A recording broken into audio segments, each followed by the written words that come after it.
Oh, about to now. All right. Good evening, everyone. Welcome to our UEFA Champions League live final watch-along. Bayern Munich versus PSG, or PSG versus Bayern Munich, wherever we want to put it. And yeah, it should be a good game tonight. Got Wayne Smith, CFC. How you doing? I'm good. Gonna be able to watch the opening 50 minutes, then I have to head off, unfortunately. But I've got to earn a living, so that's what I do. Yeah. So, but yeah, thanks for at least coming on and sharing the first 15 minutes anyway. Yeah, what are your thoughts on tonight? I think if just Bayern just controls the game like they did with us, Chelsea and Barcelona, it's just with did they play Leon? Leon, yeah. Yeah. I mean, that game was a bit tight, but if PSG turn up, then it could be interesting. But you never know, because PSG are a bit shaky at some points. And welcome to the stream, Latimus Prime. How are you? Yeah, I'm good, boys. How are you all? Yeah, not too bad. Not too bad. A lot better now. We've got a defender. Well, Gabriel. Yeah, at least that's something. Yeah, I mean, that was all. I mean, you got him in the end. You got your guy in the end, and I guess that's what matters. Yeah, I mean, I was a little bit worried when Man United decided they were going to stick their nose in. Well, no, they didn't. He was offered to United, though. Yeah, and I thought maybe, but hey, we've got him now, so that's the main thing. So yeah, what are your thoughts on tonight's game then? Brian, who's gonna win? What? As in, who's gonna win? Yeah, Bayern Munich. Just generally, how you think the game's gonna go? How do I think the game's gonna go? I think PSG will have chances. It depends how well Bayern defend, but I don't see PSG's defense keeping out Lewandowski, Muller, Gnabry, Perisic, Alphonso Davies on the overlap. I don't see that happening. And gonna welcome to a new member to the channel, TJ Guna. First time on the channel. How are you? I'm good, man. How are you? Yeah, thanks for coming and supporting us. Brilliant. Thanks. And yeah, what are your thoughts on tonight's game? I think Bayern, I don't want to say walk through, but I think they're gonna, win the game comfortably. I'm saying like I think Bayern will score 3-4, maybe 5 goals. Because PSG's defense, it doesn't look the strongest in the fullback positions. And I think if Gnabry and Conor really get at fullbacks and provide, good crosses and stuff for Lewandowski, you could see a devastating game for PSG. But at the same time, if the same happens with, Bayern's defense, if it's not switched on, then PSG will score goals. So. Yeah, I think it's sort of how PSG turn up and how well defensively Bayern are going to be in the game. If they were like they were against Leon, then I would see them struggle. I'd see PSG taking a lead very early if they play as openly as they did, because Leon had chances and they should have taken them. Yeah, but however, Barcelona had chances against Bayern, as did Chelsea, but Bayern Munich had red in their eyes, and they just went for the kill in those games. Keep going. No, continue. It's fine.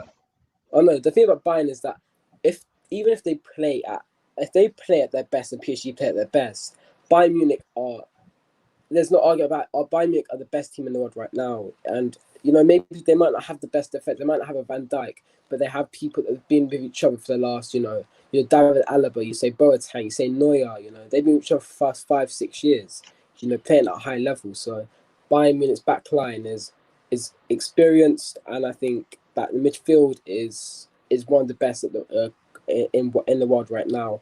And the attack of Lewandowski, Gnabry, and Koeman is just pace on the wings. Gnabry can finish a ball, Koeman can't cross a ball, but Lewandowski up front that's what kills the game for me. Is that they have Lewandowski and he finishes chances in big games. I think he's a big game player. He's going to prove to everyone that says he's not a big game player. He's going to prove to them today that he's a big game player.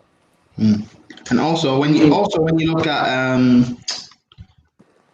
PSG and you look at the last few games that they've played, yes, people can say they've played well, but they also waste a lot of chances.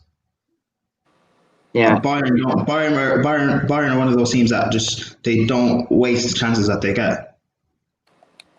Yeah, very true. Very clear. With Lewandowski, I mean, the numbers of goals he scores is just outrageous. And yeah, Bayern, they struggle to miss any chances. I think they struggle to miss chances rather than they actual then scoring chances.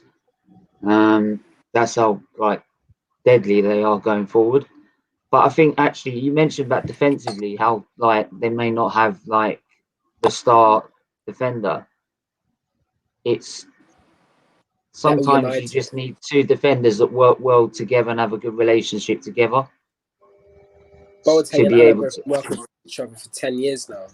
You know, they've been working with each other at a high level, winning Bundesliga titles, you know, getting to Champions League finals, where PSG, except from Neymar, who in that team has got to a Champions League final, they usually bottle, you know, their finals. You know, they haven't been as good as Bayern in the Champions League, which I think that's what separates. You know, beating Barcelona 8-2, then beating Lyon. You know, that's a big achievement to beat Barcelona 8-2. You know, however finished they are, 8-2 is a very big scoreline. You know, Barcelona, you think ter Stegen is a world-class goalie. You know, Lenglet, a world-class centre back. You know, Jordi Alba, he's for me still a world-class left back. And you know, Semedo, he's an okay right back with PK, who's got the experience of winning Champions Leagues. That back line is capable of defending, and Bayern Munich made them look like Mustafi, David Luiz, Kolasinac, and Hector Bellerin in their back line.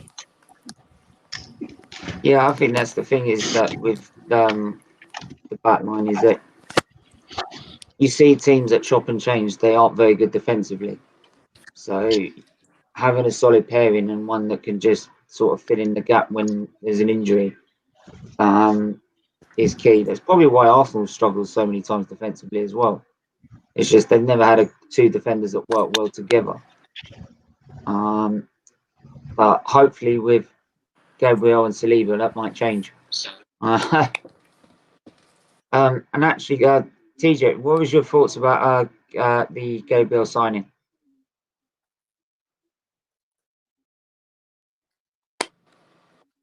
TJ.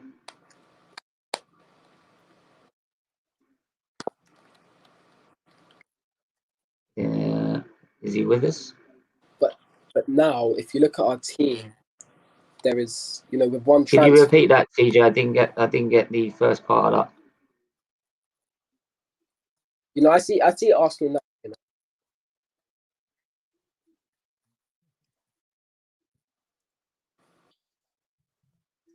You know, I think that it's not going to be, you know, hit the ground running signing. I think any player that comes from France is going to struggle in that first year. You know, yeah. Can you hear me? Yeah. Just Can you still hear me or not? Yeah, it's better now.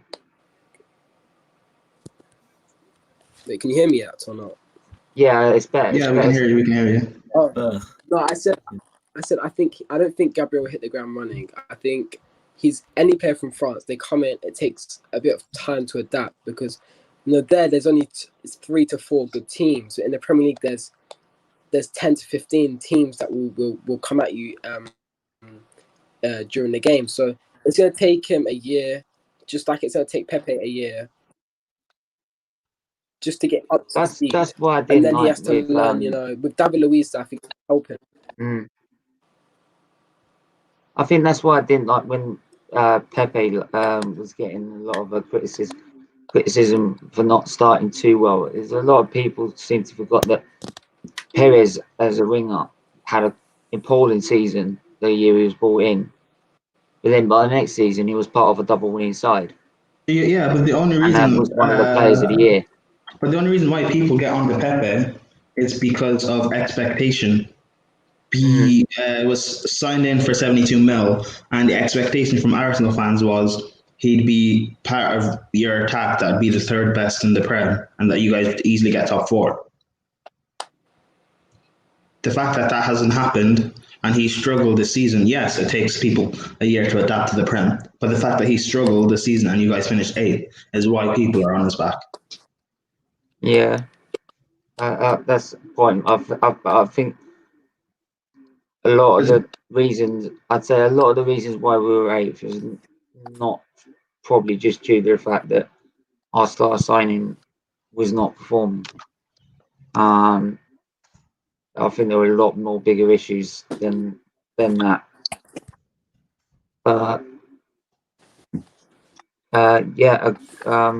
Bold comment here. I think Arsenal would place United if top 4 because it doesn't look like we're signing anyone. What do you think to that? I'm still doubtful. No, it depends because Arsenal are signing. Well, it seems like you're signing a lot of players, or it seems like you're linked to a lot of players. But it's However, sign that the only United right now, they have two. They have 2 world-class midfielders. You have to still remember that they have 2 world-class midfielders.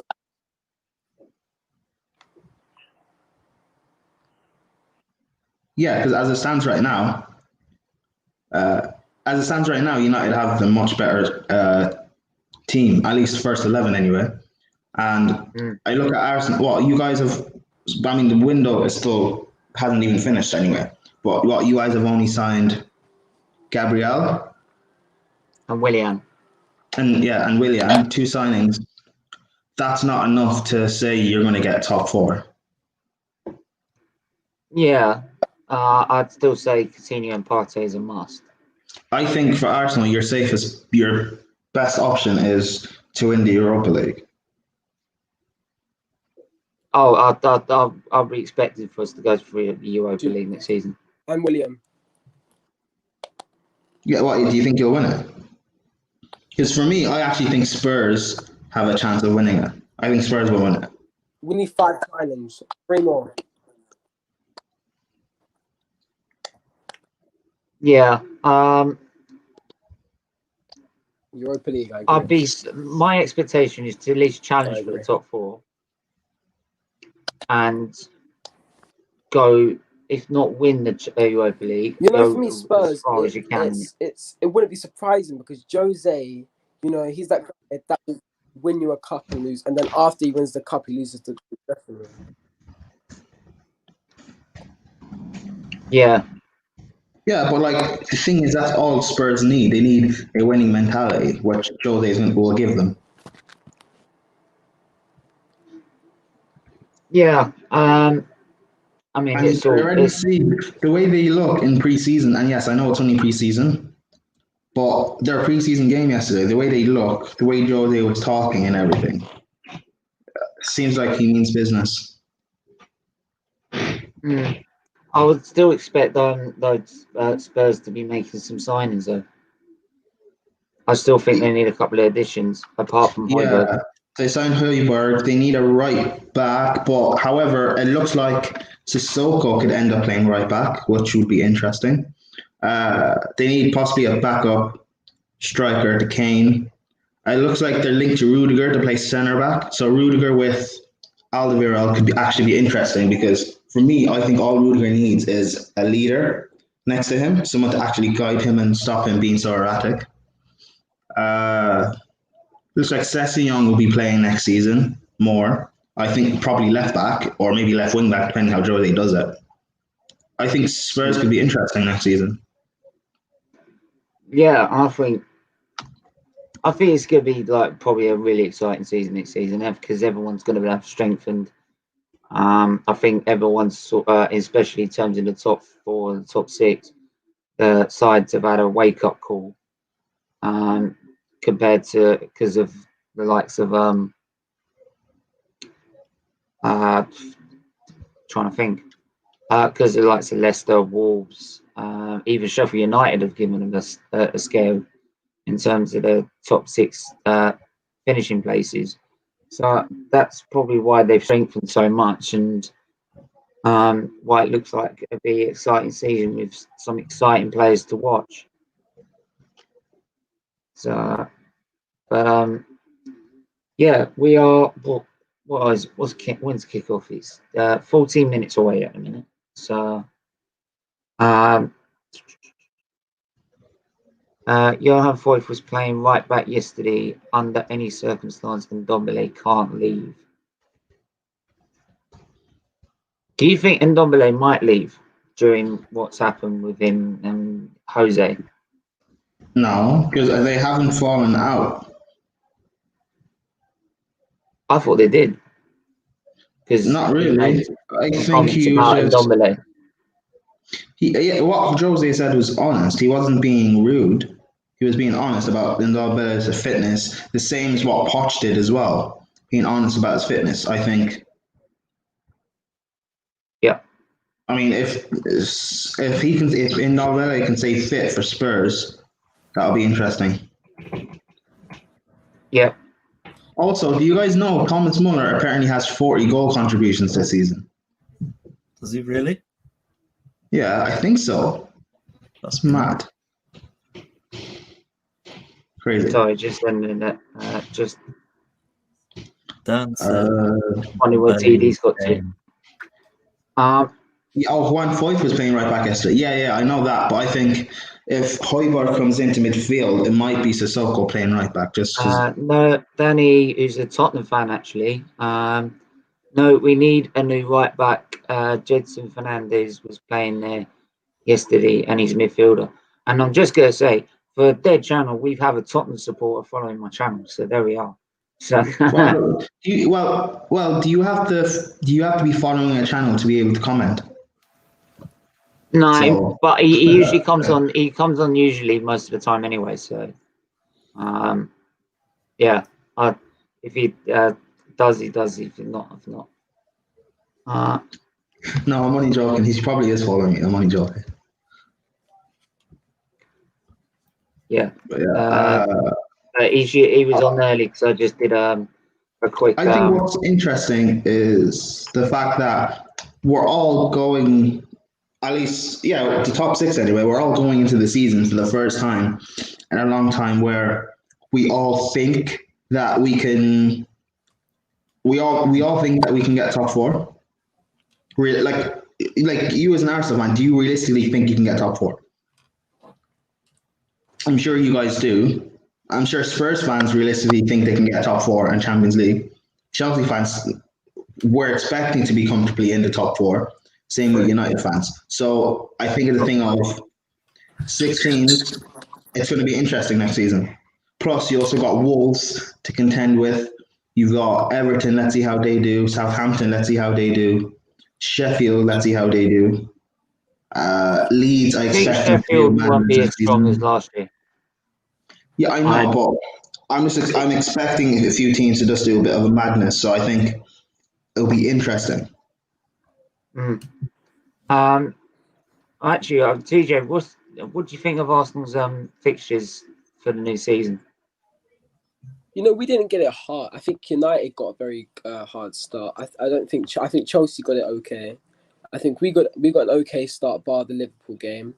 If we can get a result at Liverpool, maybe a draw. I don't think we'll get a win. I think a draw would be a very good result for Arsenal. If we can beat West Ham, beat Fulham, beat these teams that would finish low in the table but will give you a fight for your life at the start of the season. We need to beat those teams, pick up the points against the teams that are fighting relegation battles. Because if you look at our points last year, losing to Villa, drawing with Norwich, if we pick up them points, they all add up to getting back into the top 6, and then if you start picking up more points against maybe a Wolves and a Sheffield, then you start looking at top 4, and then it's about do it consistently. Because the thing about Arsenal is, you can beat a United 2-0, but then you can go draw or lose to West Ham and a Norwich and stuff.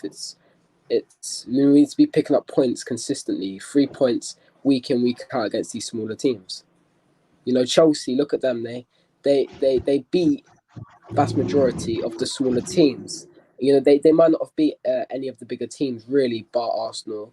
They lost to United 2 times, but they still got top 4 because they picked up points against the smaller teams. I mean, we beat Spurs. We beat Spurs twice. We beat City once. We beat Liverpool.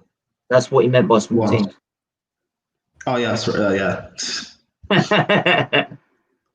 I mean, Arsenal are on the same side as Spurs, to be honest. In my lifetime, Arsenal have been performing just as good as Spurs, so Yeah, I could agree with someone that says in the last 10, 15, maybe 20 years that we really haven't been at where we should be.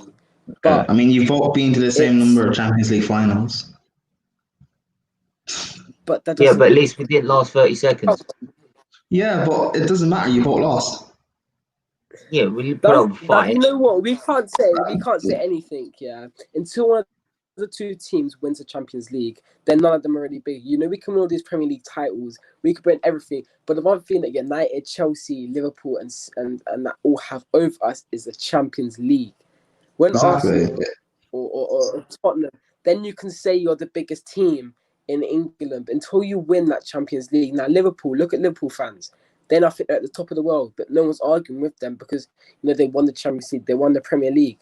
They've probably got the best manager at this current time in the world. No one's arguing with Liverpool fans. So look what it could do with Arsenal from being a banter club, retirement home, to being Champions League winner or Premier League winner. So we really need to push for the Champions League. The fact that our manager has an ambition to win the Champions League in 3 seasons proves that he knows his club needs it, and he knows that we're just dipping down. And the Champions League is a hard thing to aim for, but it's something he can do. It's not impossible. Absolutely. Teams looking like they're about to come out soon. Actually, should get the lineup. Actually, got completely about the lineup. Oh, I know the lineup. I know it. Thank God for you, did. Goal. Kimmich right there. Yeah, I know the Bayern. It's Neuer in goal, Kimmich right back, Boateng right centre back, David Alaba left centre back, Alphonso Davies. Then you got Thiago and Goretzka. Then I believe Müller, Coman, Gnabry, Lewandowski. The PSG lineup is Keller and Navas in goal. They've got Kehrer at right back, Thielo Kehrer at right back, Thiago Silva, who I'm scouting according to the comments, and Kimpembe is 2 centre backs with Juan Bernat left back. You got midfield 3, Marquinhos holding with Paredes and Herrera just in front as basically 2 8s. Is that the Herrera from Man United? Yeah, that's Ander Herrera. And you've got a front 3 of Neymar. I'd laugh at Ander Herrera. No, I'm sorry. Sorry, just before you say that, I'd laugh if he won the Champions League tonight. Just to one up the Man U fans even more. I'm sorry. And also, how was their trip to Seville? Did they have a nice paella there? That Bernat guy, I think he's playing against his former team. I believe he used to play for Bayern Munich, that left back. Yeah, he did. He did. Yeah, go on. You're just finishing off the front 3. I was just finishing off the front 3. Yeah, the front 3 is Neymar, Kylian Mbappe, and Angel Di Maria. It looks like they don't really have a striker, so it's just basically a front 3. Yeah. If Ander Herrera wins that lovely Champions League trophy. I'm just going to go for the bench quickly. Verratti for PSG, Verratti, Rico, Moting, Icardi is on the bench. Sarabia, Kurzawa, Diallo, Draxler, Baka, Gray, Volker, Dagba. Sorry if I've murdered some of those names. Odriozola, Saul up for Bayern. Sorry, Havard, Martinez, Coutinho, Kuisant, Perisic, Hernandez, Tolisso, Norwich, Xerxes, and Hoffman. That's what you call a bench, mate. That's what you call Yeah. a bench. Squad depth. There you go, mate. And that's not like a 7 bench. That's a 10 bench. That's what I'm saying. This is why a big team like Bayern Munich are in there, because they're Bayern first team players that are challenging. They even the players on the bench. Tolisso is a great midfielder. Would you put him in the Arsenal midfield? Yes. Would you put Lucas Hernandez in the Arsenal defense? Yes. These players on the bench, most of them would go into the Arsenal Coutinho, team. look, we're Most trying to of get Coutinho. He's on the bench. We're trying to get him, and he's on the bench of the Champions League final. That's what you call a strong bench. That's what Bayern Munich are smart for. They might be paying, a decent amount of money, but then a Champions League final. If they win the Champions League final, it all pays off. Bayern is such a big team. They should be here. They deserve it. Everything they've done. 8-2 Barca. They've been at the top level for years now, and only now. So just before the game starts, I'm going to interrupt you there because the game's about to kick off soon. Score predictions. I'm going 2-1 Bayern. What about anyone else? 4-1 Bayern. 4-1 Bayern. He's got balls. 7-0 Bayern. No. 7-0 Bayern. Actually, no. Seriously. Bayern, tell me, I'm just being serious, man. Seriously. PSG. I think PSG could win this. Killer Navas has won 4 Champions Leagues in the last, I think, 5 years or something like that. It's crazy. Right. If he wins it, All right, quickly. PSG can win it. Bayern. Are you guys 7-0 Bayern? No. It's Bayern Munich. 4-2. 4-2. 4-2. Yeah. Wayne, who are you going for? And what the score? I'm going to go for a 2-2, and then it's going to go into extra time, goals, and then it's going to go to penalties, and then Bayern's going to win. Wayne, I do not want to be sitting up all night on penalties. Right, I've got a blood transfusion tomorrow. Thank you. Right, we're doing this in 90 minutes. Actually, listen. No, the last 2 times, Wayne has a point. The last 2 times. Have you seen how white my face is? Look, you've seen how white it is. The last 2 times Bayern got to the last 2 times Bayern got to the Champions League final against Chelsea, 2012. We took them to penalties, extra time and penalties. In 2013 against Dortmund, they won in extra time. Yeah, but that's my point. Bayern, I think, brought extra time. You built the Great Wall of China. Hey, if Arsenal had parked the bus against Barcelona, you'd have the Champions League, but you don't. So. Yeah. Dan says 2-1 PSG. Yeah. 2-1 PSG. All right. That's a shout, you know. That's a good shout. Yeah, it's a good shout. We could be all saying here, Bayern are this, Bayern are that, Bayern are this, Bayern are that. They might not turn up. You never know, mate. If that midfielder Bayern does not turn up, then it's we didn't expect Lionel to beat City, did we? Yeah, we didn't. That's the thing. Guardiola is not a Champions League manager. He's great in the league. With a good team, a fully fit team, he's great. But after that man is just... He can't win a Champions League with a team that isn't. He's not just a great manager. I think he's a great coach, like in terms of coaching players and bringing players through. But in terms of Champions League, it's touchy. And hopefully Arteta isn't the same. I hope Arteta's sick in the Champions League, but crap. And I'd rather him be a 4th every season in the Premier. Well, we got to get to Champions League first. Hey. If we make our signings this season, why can't we? Why not? Yeah, man, just win the Europa League. You're not getting top 4. Bro, I'll take Europa League. And I'll take either a trophy, I'll take top 4 and a trophy. I'll take anything right now that's better than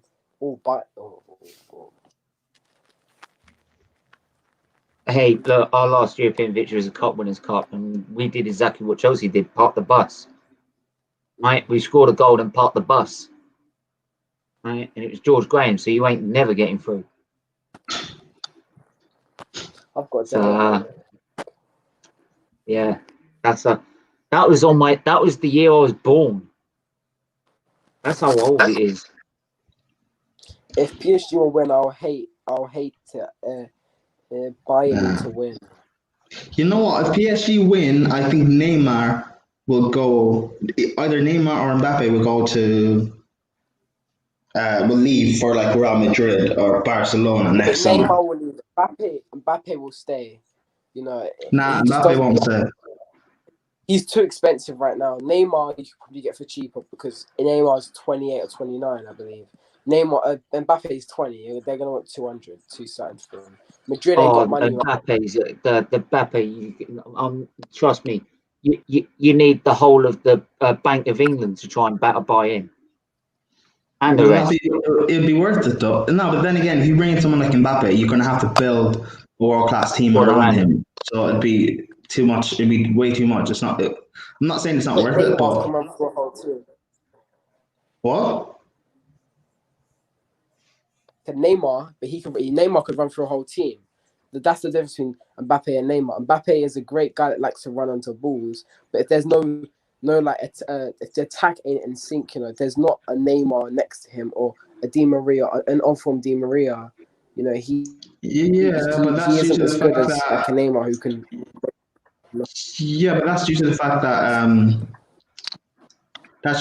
that Mbappe is not a playmaker. He's a forward. So I wouldn't expect Mbappe to be, doing flicks and tricks and all that type of stuff that Neymar does.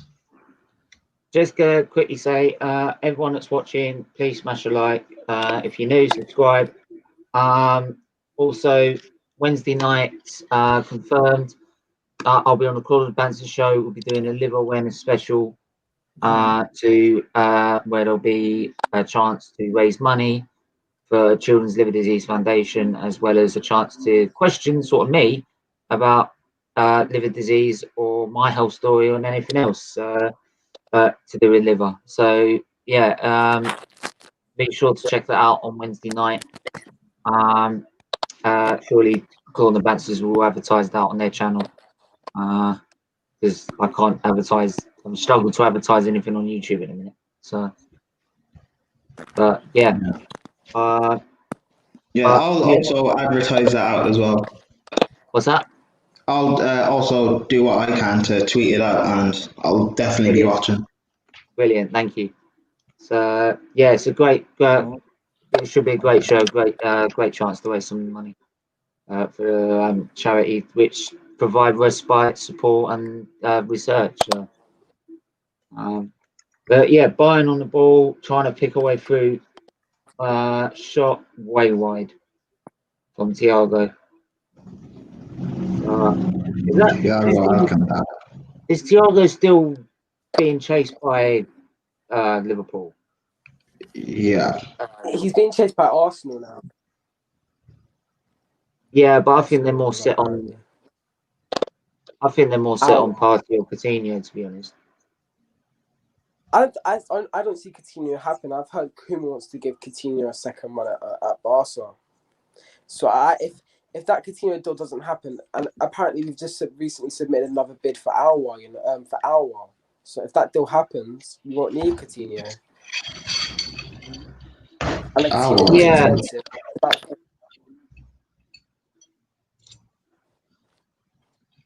I mean, I don't know. I wouldn't complain if I got the pair of them. We could, but it's.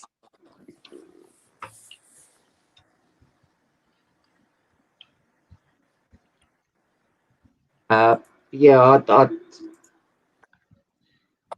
I would be. Wouldn't be complaining we got both Coutinho and Partey. It will also probably give us a chance to move some of the deadwood from the midfield. Like some of the deadwood that's in the squad. If you ship out Torreira, say we got lucky, because I'm hearing Mustafi's going for £20 million to Napoli.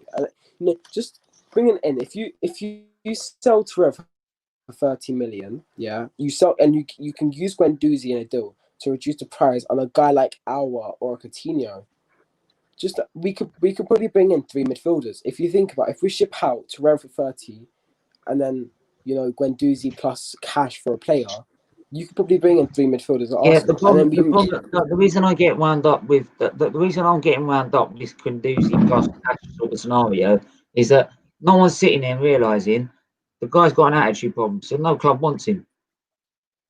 The guy's got an attitude problem, and that's why no one wants to buy him, and that's why. But does he have an attitude problem? Does he have an attitude problem? Because we could say the exact same thing about. But we could say the exact same thing about Aubameyang having an attitude problem, because people were saying he had an attitude problem.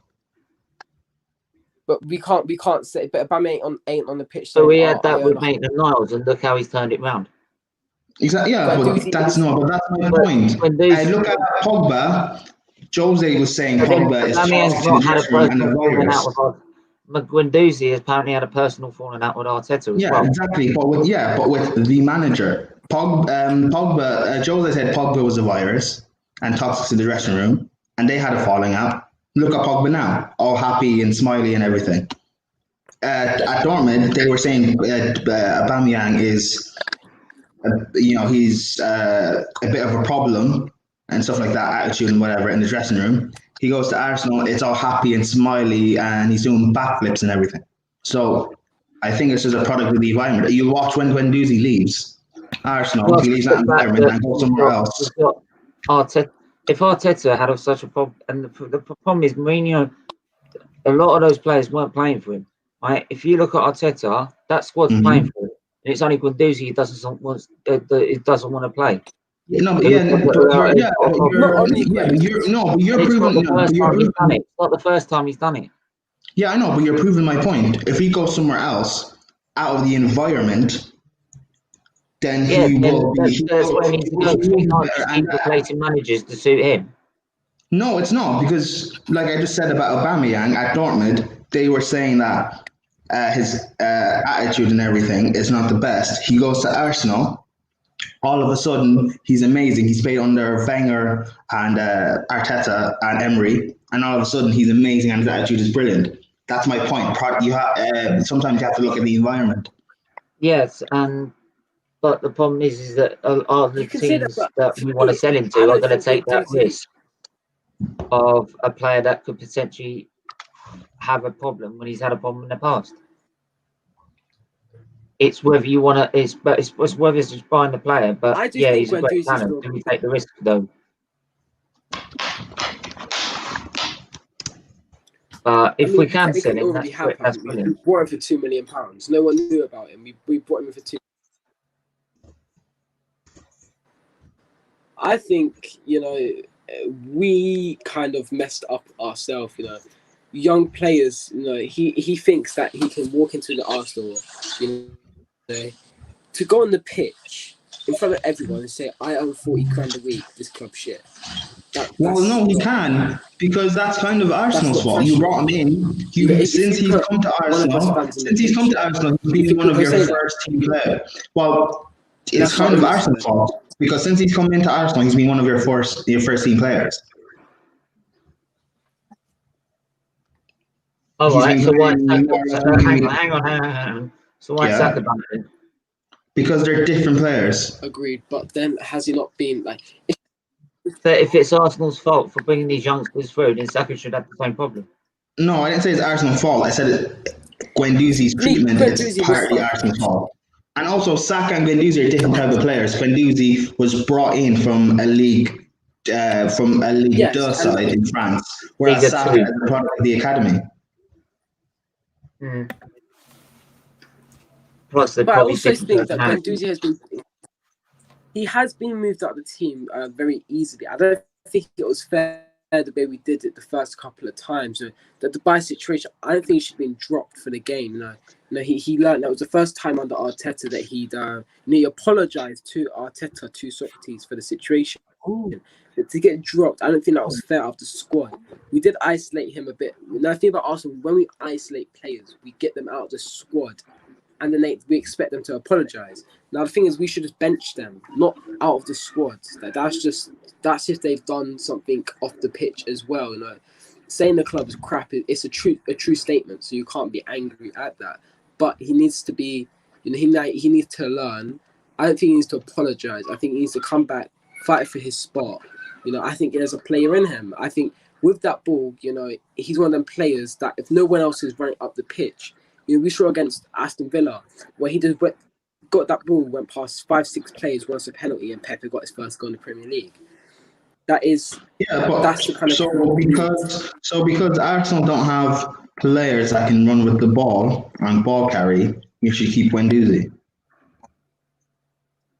So I don't think he's a great player. I don't think that he is the finished article now. But I'm saying that he has shown signs for Arsenal that he can be a very good player. But it's not. I don't even think he has a bad attitude. I think he's one of them guys that thinks he's bigger than the club. Not as if he's a rude person. He's just one of them people that wants to play at the highest level. When you hear that Barcelona are interested in doing a swap deal for him and Coutinho plus cash, that. He's going to be like, okay, I want this Barcelona move. This team's crap. Get me out of here. Oh, go on. Can you blame him now? Oh. Yeah, but there's always a great line respect. There's always a great line respect who you meet on the way up, because you might need them on the way down. Yeah, of course. But even Unai Emery wants him back after he had a fallout, which proves that there is still a player inside of him. Sorry to interrupt you. I've got to go, lads. Hope you have a nice stream. I'll catch you all later, and I'll be watching that thing with you. And thanks, Wayne. I'll keep in touch next time I'm doing a live stream, mate. Yeah, see you. All right, see you, man. Take care. Bye. Peace. See you later. Where's Conor?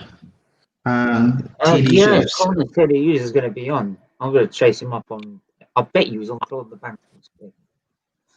I look on my phone. Because so many people are streaming right now. Yeah, I was getting 2 or 3 DMs saying you want to hop on. I was like, no, I'll just come on this one. This obviously me and Prime. Last 2 days now we've been on what, like 5-6 hours of football now. We did a 2.5 hour stream today. We did about an hour and a half yesterday. And we DM'd over Twitter, so it was like, yeah. So. But Guendouzi is a good player. So any Arsenal fan that says Guendouzi is not a good player, he's not one for the future, he's already wasted himself. Oh, no, I've never said he's not a good player. I've never said he's not a good player. I just don't think he is as well. You little Not going to say it on camera. That's what I'm getting him on this chat right now. Why? What happened? Kimmich with a block and a half. He was going to be on. What minute are you guys in on this channel? Right, in the chat when I joined all the Banter's chat, right, and he hasn't come on. He's on from the Banter's. Right, so I'm just messaging him in the chat right now. Where the fuck are you? So, what's it called? So, how often do you stream, Stephen? It's been quite hectic recently. After this, my plan is to be doing the charity work that I do for Children's Liver Disease Foundation, because they're going to be sort of pre-recorded videos for liver patients to sort of learn how to manage their condition, and that's all going to be linked with the charity. Once the season starts, I'll be probably streaming previews, reviews. I'm gonna be doing previews, watch-alongs, and hopefully have a couple of core subscribers on the channel by then. So yeah, man. I mean, like, just DM me I'll DM you, and you can DM me about if you ever want to come on. Anyone's more than welcome. If as I said, like Prime knows, like if there's this, there's only 2 or 3 people on a stream. I'm not one of them guys because you support an opposite team. I'd go on a stream with a podcast with like 3 or 4 Tottenham fans. Like for me, football's football. You have to be honest at the end of the day. You can't sit there and say that just because they support Tottenham doesn't mean they're bad people. And it doesn't mean I can have great banter with all Tottenham fans, to be honest. Never really had. Yeah. I mean, I've got friends that are Tottenham fans, and we've had banter all the way through. It's just I end up winning. But It's You when keep it's saying proper that. You keep matches saying next. that. Just wait until they start winning, man. Yeah. We'll wait. I mean, I'm Right. sure you said. I'm sure Arsenal fans said the same thing about Fine, this Chelsea. channel's too dead to Oh. be me. Right. Oh, what's the save? Oh. Oh. What a save. Neuer. What I'm watching on a football. save. Neymar. Oh, should he have scored? Should he? Yeah. No. You see what That's I a mean great about save. wasted chances. You see what I mean about wasted chances. Oh, it should be Mate, that. That's a great It's save. like- That's a double save, mate. Di Maria's tapping that in. Look, with his backhand as well, then he dives over and then clears Yeah. it from Di Maria sweating that. That's great, mate. Neuer is still top class. That's 35 why years Neuer old. is Get like- out of here. That's why Neuer is like one of the still the best keeper in the world, like for me. What a save, man. That was world class. Ball in. Headed Go out. on. Oh, get that out. Come on. Coleman, you got to win that, mate. Come on, you little French fry. Oh, I forgot to say Kim. Kimmich has had a very good game. Actually, where's another one? Where's TD Shift's got to? I messaged him. Alphonso Davies been pretty quiet going forward. He's been a very defensive fullback in this game, which is it's nice to An see. Arsenal fan just tweeted. Well, I say just tweeted. He tweeted this about 7 hours ago, but it popped up on my timeline. It said, "If you beat Arsenal when Unai Emery was manager, no, you didn't." No. Don't you start Oh, that crap, my. Arsenal. What? Just because we beat Manchester United doesn't mean nothing, mate. Yeah, Man United lost to West Ham. Does that mean West Ham better than you? No. They're saying that if you beat Arsenal under Unai Emery, it doesn't count. We lost to bloody bottom of the league, I'm sure. We lost to bloody Fulham under Unai Emery. What? Yeah. Well. We lost 1-0 to Fulham. You know, we beat Cardiff City 3-2 when we needed it. You know, 3-2 at Cardiff City. that was Crystal Palace. Palace. Much. That was Palace. Yeah. Well, you know, we all know that Emery's but Emery's a fraud, though, so it's fine.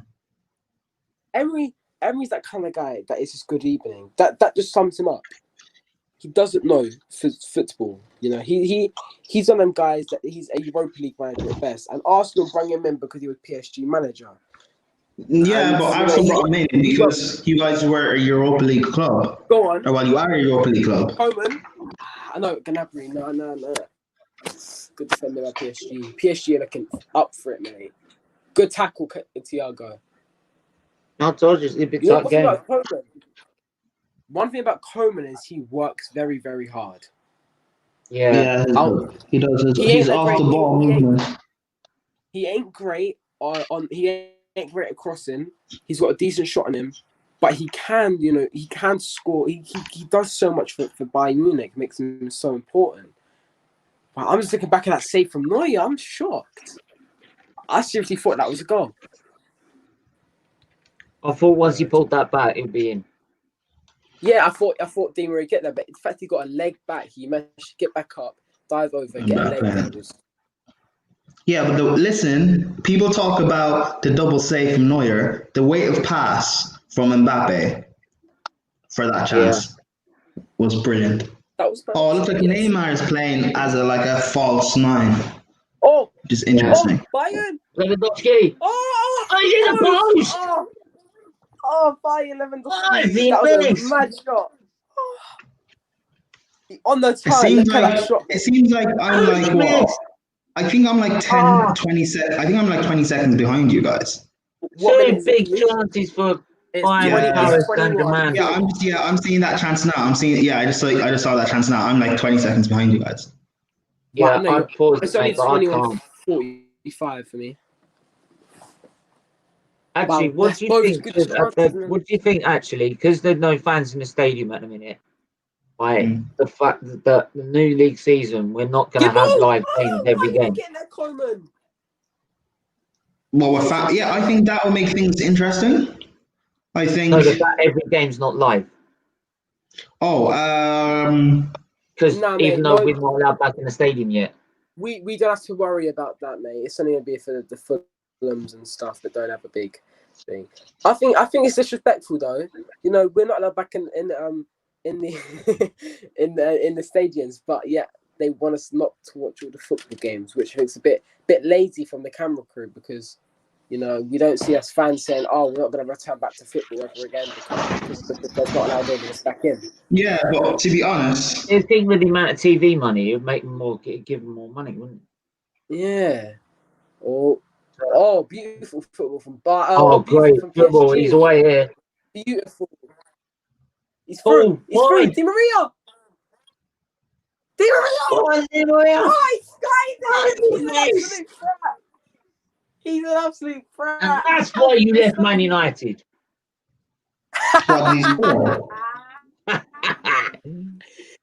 Oh yeah, actually, I'm watching that camera now. Neymar, Di Maria. At least if I hit it, would have gone on the bar. He has to hit the target at least, right that near post. Look at the manager. He's like, what the fuck am I just saying, man? Look at Verratti. Look, I can't barely kick a football. My condition, I could barely kick a football, but at least mine would have been on fucking target. Boateng's injured. It'd be along the floor. But Boateng's down here. It's like a head injury. Poor man. I feel bad. For Boateng could be out here. What, that flick from, what is it, Mbappe? Yeah. Look, where he went in for that, he went to... That's what released it. That was brilliant. And then, I'm sorry, you've got to hit him. Hamstring. I think it's his hamstring. Or groin on the side. It looked like his hamstring or his groin pulled or something. I don't know if he's still playing, but... Get Jack into it, yeah. Nah, I don't think they got to play. Sula, yes! This guy is so good. My man, this man here is so quick. He's the fastest Bayern Munich player. Careful, I'm going to start saying your red shirt's fucking not Bayern Munich shirt, mate. Nah. Brad, FIFA done my man disrespectful, give him 70 pace. That man's quicker than Kingsley Coman and Serge Gnabry, yeah. No, isn't it all these days? It's like when people look up like players, like when they say like linked to a player, like all the young fans, they start going, let's look how he looks on FIFA. Let's look at his ratings on FIFA. Yeah. See, I don't trust FIFA. Start to look at Gabriel because he. Ooh, cool man. Yeah, they said Mustafi was 82. I'm sorry, it's not 80. Boateng. Give him a round of applause. No, I think Mustafi's like getting dagger to 79 or something like that. Like 50 pace. That's nasty. Mustafi's pretty quick. I can't lie. Mate, they put David Luiz faster than Mustafi when my man got legit gapped by Sonaldo. If you wonder where I got Sonaldo from, it's because in Foot Champs a couple of years ago, he's such a sweaty player. Yeah. I don't care as long as they get you know what? As long as Kolasinac is as far away from Arsenal as possible, PSG, I don't mind. PSG. That's the one defender I want. Did you say Sula is a fast player? Yeah. No, he's not. He's slow. Why are you crazy? The guy's like 6'4", 6'5". That doesn't mean nothing. You're just judging him based off FIFA. No, his pace on FIFA is dead. That's what I'm trying to say. They did a foot race. He won. He's the quickest player in Bayern Munich. Nah, he's not. Bro, when you see my man gap Mbappe and Neymar to the ball, you'll see what man's saying, innit? Okay, we'll see. I really want to see that now. Right, fuck if anyone scores a goal. I just want to see Neymar, Mbappe, and Sula on a foot race. To be honest, I just want to see. You know what? Mbappe is playing off the left. Hang on. It's foul going to PSG, I think. Yes. How's he getting a yellow card? How's he getting a yellow card? You What's he done? What's he done? because the referee's not bald. Like, if the referee was bald, we would have given him a non-booking. Like, you wouldn't even call it a foul. Are you a DT fan? Yeah, He goes on touch about him. poor I'm people. not What dead. the I'm fuck, not like? dead, blood. Hey, chill out about DT. Like, troops of the way. How's that foul? Yeah, he's all right. Foul. They're characters, but I mean, I've met them like off camera. They're fine. I am no problem. Yeah, troops. For me, DT's one of them guys that could be really nice on camera, but when the camera comes on, he just lost the game. And the Well, referee. it's just his passion, isn't it? It's his passion. It's who he is. It's who he is. He can't change his character. Say referees are the best Yeah. in the world. But if you're honest though, most of the things they say is true. Oh! Most. Oh! I'm gonna Oh, win it. I thought Herrera scored that. Imagine that. Imagine that. oh no! Oh no! I think a deflection off a pitch. Oh, Nah, his hand was to the PSG. side. That's a corner. Why is that not a corner? How's that not a corner, mate? Danny, TJ, like Danny says you're talking crap. Saul's not quick. Are you crazy? Man, Sule's quick, you know. Like, search up on YouTube. He's the quickest Bayern Munich player. See Sule come. No, he's not. No, he's not. No, he's not. He How is, is he man. the quickest Bayern Munich player? Trust me, rapid, bro. What? Ow! When Bayern gets to the halfway, yeah, and Mbappe go through, you're gonna see, yeah, man go just gap them all, yeah, and catch up. You know, you see David Alaba run up, bro. Only Alphonso Davies is faster. TJ, you're my friend and all, yeah, and I respect you, but you're sounding a bit like a fraud right now. Nah, man, my name's Ty from AFTV. What you wanna know? Hey, let's be cool. We're all cool here.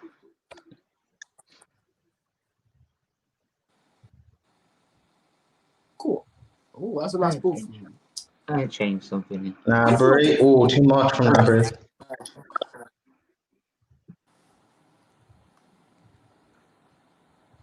Hey, Davis got done. Gee, my man got done. That's not involved. Did you see what Di Maria done to Davis? Yeah. Nah, I haven't seen it yet. I'm 20. Oh. Oh. Never done. That's handball, mate. Handball. Like Handball. No, you never know. That's definitely a handball. Thiago. Coleman. Coleman. There could be a handball in Lewandowski's shot. Lewandowski. Oh. Lewandowski. Coleman. Fine. There just could be a look at that handball, you never opportunity. know. Oh! Coleman. Oh, he missed. Great save.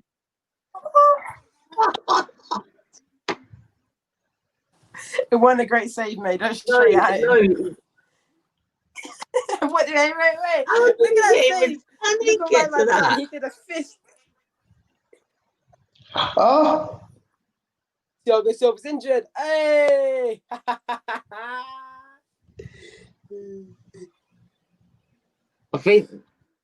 Do you think that these couple of injuries are showing just like how much league football everyone's had to play in such a short space of time?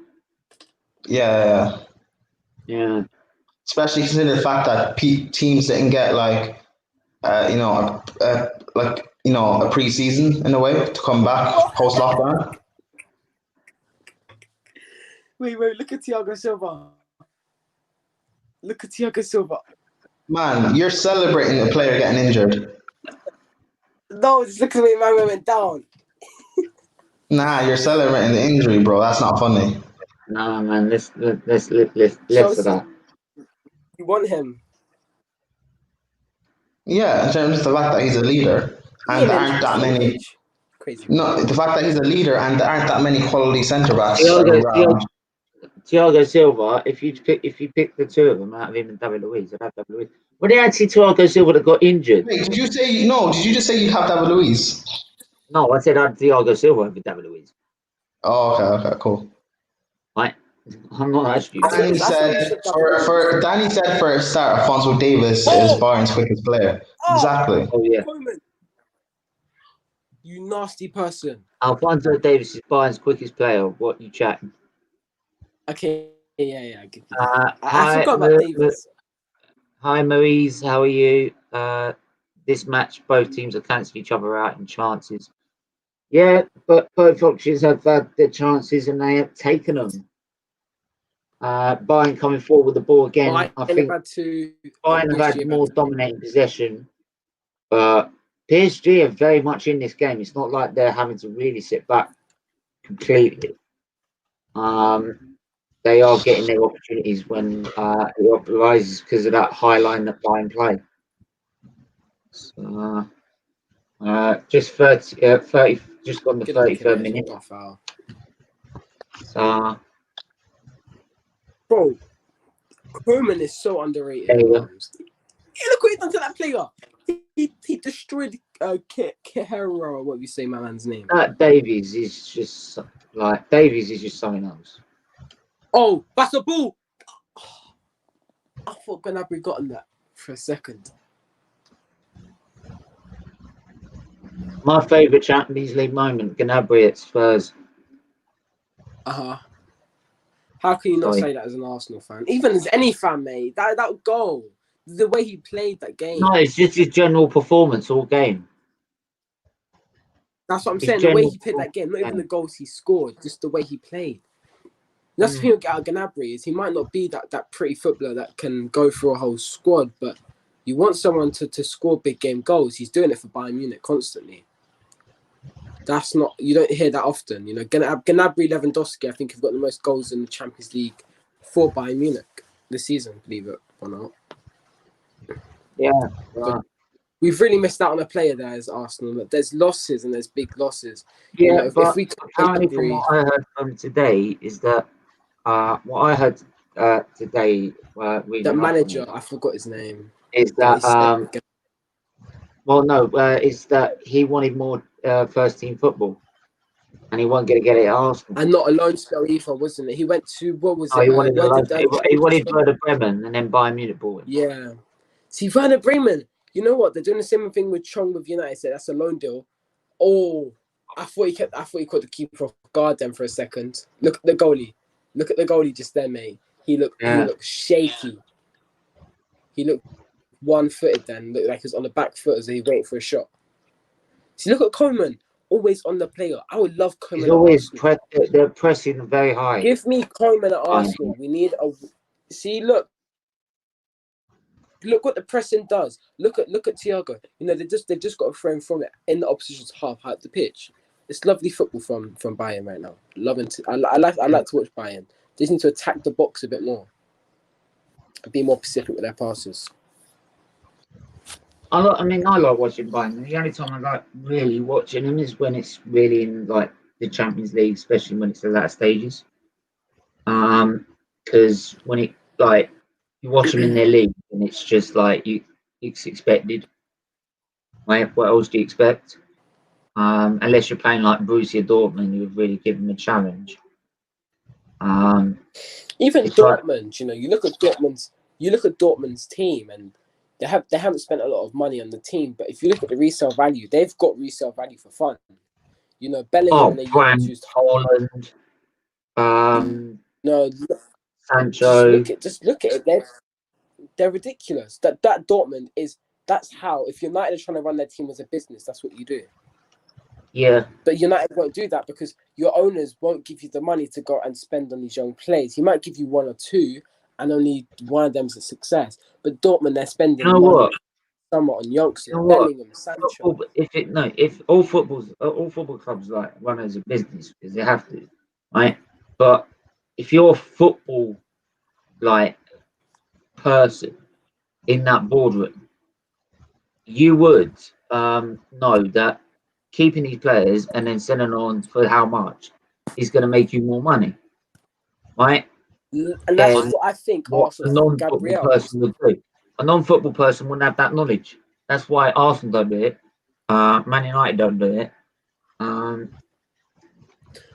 Whereas like Chelsea, they've got football people on their board, so they've been able to do that. Bayern. No, nothing. What do you think to that, Prime? You know what? You know, if you like, I can see where we're going with Arsenal. You know, we've got Pablo Mari to back up Gabriel, or it could be the other way around. See, we don't know anything about Gabriel yet. We don't know enough about Pablo Mari, so we don't actually know who's better. You don't even know enough about Saliba. That's what I'm trying to say. So we can say that this is the next duo. They could be trained into a duo, but it might be Mari and David Luiz starting. We still don't know that. We're automatically assuming we spent 30 million on Saliba and 20 million on Gabriel. We're going to start them. No, they could be, you know, a project that Arsenal trying to do. Can we get maybe double the price for them 2-3 years from now? And could you? We don't know yet. So, you know, I think that there's definitely a vision that we want to get rid of half our centre backs and, you know, bring in a couple more, you know, like having people like Mustafi, Socrates, you know, even though Mustafi hasn't been bad, for me, he's going to want first team football in a mid-table team. And, you know, we are a mid-table team at the moment and he's got first team football. But next season, we want to aim higher. He cannot start a game. He cannot. He has to be top Europa League starter. Like, even then, you know, I think that he's just not there, man. I don't want Mustafi. I didn't even want Luiz at the club. You know, if you told me, could you go get Thiago Silva and you sold Luiz for 5 million and go got Thiago Silva? Hell yeah, I'm doing that, mate. Especially but you guys can't pay. You guys can't pay Thiago Silva's wages. That's what I'm trying to say, bro. Like, he's gonna want 200 at least a week, at least. Especially if we're not in Champions League as well.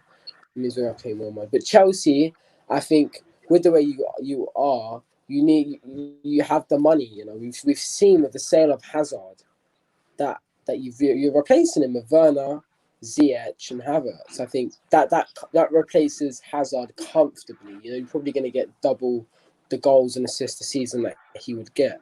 You know, Hazard was a big player for Chelsea, and it was a shame he left Chelsea because I did like watching Hazard at Chelsea. You know, that one guy that would run through the whole of the Premier League. Look at Son's goal against Burnley. You know, he does that. He did that. That's the only time we really got to see a Hazard type moment, just dribbling through that 6-7 players on their backside. 16-17 when we played Hazard. Oh, Coquelin. He's still spinning now, I heard. Yeah, mate. Me and Fran was talking about it earlier. The fact that Hazard, he spun Coquelin, he spun Liverpool's defence, he's ran through Spurs' defence numerous times, he spun Man City. The thing about Spurs' defence, is as defenders they're good, but when people come at them, they ain't that good, mate. Yeah, but that's how you defend. You defend as a unit. You don't defend as individuals. Yeah, that's legitimately true. What Dan just said. You know, we've got to find bias for our defenders. You know, Kolasinac isn't getting a single link. You know, we can't. We think we're struggling to get rid of Guendouzi. Trying to get rid of Kolasinac, we can't. You know, if we were to we cannot get rid of 5-10 million, we can't get that for him. But if you put him the only employment for Kolasinac is in a Chelsea team, you would get that money. You would get as much money as you want. Do you think about Chelsea? I'm sorry. I was you know, look what TJ. Neymar's got on the Madrid I was saying Di Maria. TJ. I was sat in hospital, right? Sat in hospital, right, when I was watching that Spurs game, right? And I was screaming at nurses saying, like, I'm tied to this pump, right? I could pass 5 yards better than him, right? And I don't get paid 100 grand a week to do this. Yeah, right? But it's not about the money, though. Fraud. He's not a player. He's not a footballer. Right. Even though he come to Arsenal on a free transfer, do you see Manchester City giving a player they've never seen play in the Premier League £100,000 a week? No. Look at Ederson. They spent 40 million on him, I believe. They gave him. He's on 65 grand a week, but we should be putting clauses in our players' contracts where you say, you know what, if we get top 6, you can have £500,000. You know, we should be doing stuff like that instead of spending all this money in the wages, because now we're looking at Ozil, you know, 350k a week. He's never really been worth 350k a week. You know, if we look at it, you know, like Sanchez, was he worth 450? No. Like these people want such big money. It's not, now you go China. If you want to come back to Europe, you're gonna take 200k. Here's the thing: you don't even see Aguero earning.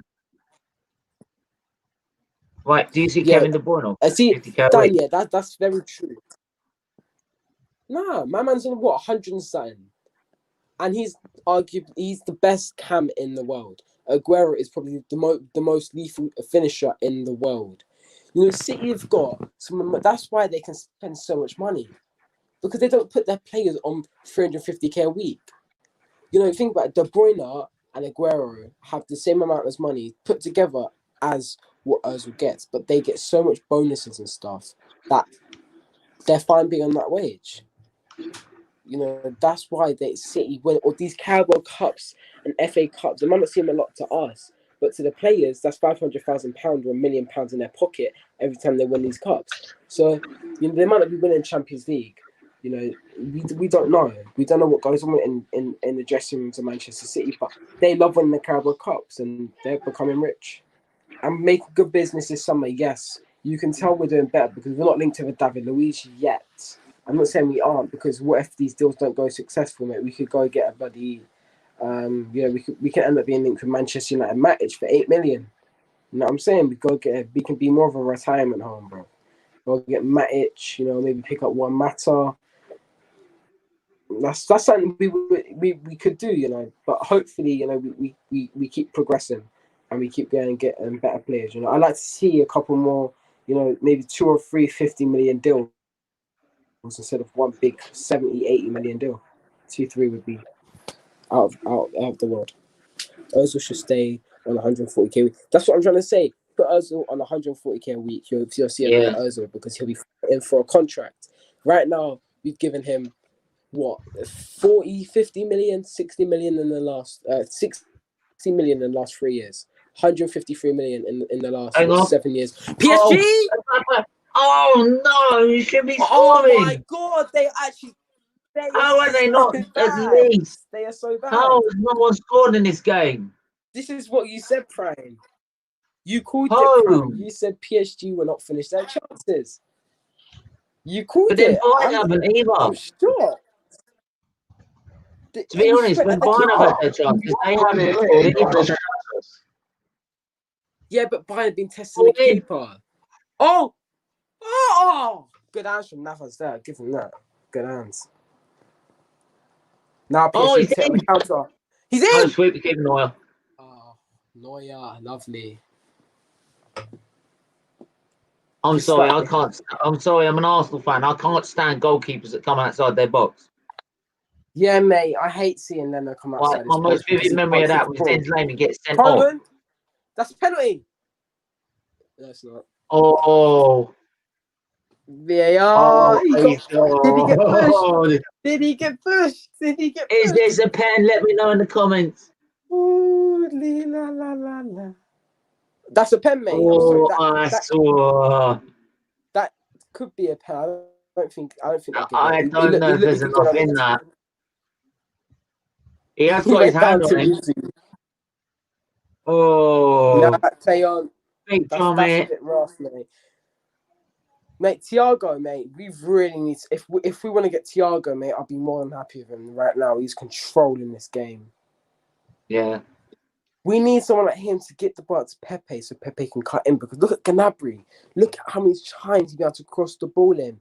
You know, Pepe's crossing is elite, at a very elite level. You know, if we can get a player that can get the ball out to him 3 or 4 times a half, we'll get double the stats from Pepe. People don't understand that half time now, 0-0. It's been a bit of a shocking half when it comes to the strikers, definitely. Do you remember when David Beckham was playing when he played for PSG? Mate, to be honest with you, probably I'm alive. Yeah, so Prime, your thoughts on that first half? Even contested. Looks like both teams don't really want to make a mistake, but they're both trying to go for it. PSG have been wasting their chances. And this is what I've been saying, You know what? It looks like your prediction could be right here, 4-2. Because if you know, Nah, you know what? 4-2. That's an exaggeration, but Bayern will win it. It'll probably be like, I don't know, it'll probably be like 2-1 or something. 2-1. 2-1 to Bayern would be a respectable score. But you can see that Bayern are, I wouldn't say the better team. You say PSG build-up play is that tick-a-tacker, virtual tick-a-tacker. They try to dictate the play when they're on the ball. Like when they're on the ball, mate, they're attacking Bayern with the 35 or 40% position they've had. So they've definitely been better when it comes to attacking. But Bayern Munich have held the ball very well in that midfield. You know, Thiago, Goretzka, Müller. You know, Müller's been making a lot of runs. He hasn't been getting the ball enough, but he makes the runs to drag the defenders out of position, which has given Lewandowski a time to get a couple of snapshots off. And Navas has been good in goal. So, good half for Bayern and a decent half for PSG. Not good in that finishing department, but Can I just ask one question to this? Like, I'm just seeing this advert about like the Spurs all or nothing thing, right? Right? They're going to show when they broke the rules in Barnet Green, right? The social distancing, right? In the middle of the coronavirus. They're going to show that, right? Or when they furloughed their staff, right? Or they're asking the government, right? Here's the thing: they're asking the government, right? There you go. Right, they also said apparently asked the government to pay them to use their stadium for the COVID crisis. Well, they don't have money, so yeah, it's mad. Yeah, but they won't mention that in there, would they? Nah, they won't.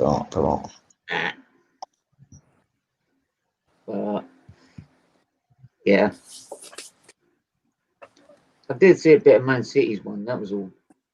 That was pretty good.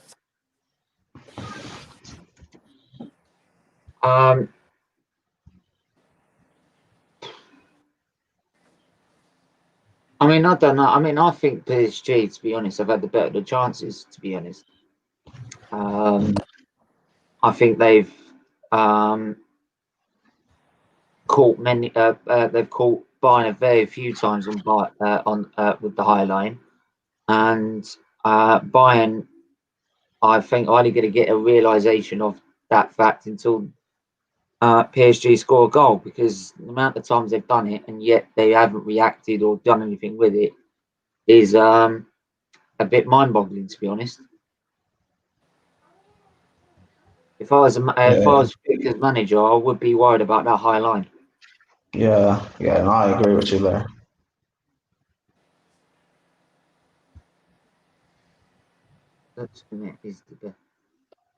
He's one of them, yeah. He's one of them. It's not the best. I think Harry Kane's better than Aubameyang. Kane's better than Aubameyang. He is. Excuse me? He's better than Aubameyang. Right, there's a reason there's number 14 on the back of his shirt. Who? It ain't for me. Right. So, Kane is better than Aubameyang. No. Hang on. Right. Who has beaten? Right, he's been in what? Harry Kane's been for how long in the Premier League season? Like for about 4 years, 5 years, something like that. Right? Yeah, something like that. 5 years. 2 full seasons at Arsenal. Yeah. We say. Yeah. Right. Joint top goal scorer. First season. We finished 5th. Right, and he was playing against people in a side that were competing for the title. Yeah. Right. Second season, he is one behind Jamie Vardy. Right? Okay. And quite easy to have taken it from him. Yeah. In a team that was 8th and looking at relegation. If it weren't for him, he would have been probably 16th and relegated. Harry Kane has won the Golden Boot, 3 or 4 years on the bounce? And yet Spurs haven't won the Prem. That was Yeah, but So that was 3 or 4 years ago. We're talking about now. but that's up until I think last season when he had injuries. Kane is still the better striker because Aubameyang isn't. You have to remember, Aubameyang doesn't get played as a striker. He's not. He's a forward. There's a big difference. But still has the better goals ratio. Well, you can't compare them because Aubameyang's not a striker. Yeah, Aubameyang is not a striker. When you play him as a striker, he doesn't perform at the level that Harry Kane does. Exactly. He's a striker that you can play as an left wing. No, because there's a reason why Aubameyang doesn't get played as a striker. When he's played centrally, he's not as efficient. Because he doesn't have that elite winger, that he doesn't have that other guy. But I think bringing in William will definitely, if we sell Lacazette and we bring in William to replace Lacazette, it's a 50-50. I think Pepe will definitely improve just because of the fact that William's a winger that can help him, learn the ins and outs of, William's got a very nice technique of shooting and a way to he's very predictable, but he makes when he's predictable, he makes it harder for a player to stop what he's doing. So you need to teach Pepe this because everyone knows Pepe's doing a crack on his left foot. Just like But then also, just saying that you just say that you saw Lacazette, who's going to be put in the middle of our Arsenal side at front. Aubameyang will go. But you won't be. He's a left wing and a striker. You won't be as efficient. But he gets played out wide. If Aubameyang out wide, it depends how you play. Who's better, Aubameyang or Lacazette? If Aubameyang is your better striker, why doesn't he get played as a striker? Because where will Lacazette play? Because he's more effective in the left wing. Even at Dortmund, once what's his name, Lewandowski went to Bayern, Aubameyang was still getting played out wide. But he was quicker then. Now he's actually started to lose a touch of his pace. Okay, but he's still getting played out wide. Yes, but no, I'm trying to say is that now we bring in William, we now need to bring support to the cam role because for me, Aubameyang's not that guy that he can't carry the ball. His dribbling is average. But his shooting is what is better than an average winger. You see your Sterlings and stuff. They hit a good shot every now and then. But Aubameyang has the ability to is more of a left forward, not really a left winger. If that makes, I think he's more of a left forward. But when he's out wide, he works his socks off. But for me, Aubameyang he can't help Pepe in the dribbling, the passing, the crossing. Pepe has to work that himself. A couple of years from now, we'll be thinking Pepe, you're 28, 29, you're going to start teaching Saka, start teaching Martinelli, if they're on the wings, Nelson, you're going to start teaching them what you did to hopefully become successful Arsenal. Bringing William in would definitely, he'll be like a coach to Pepe. Pepe has to follow him.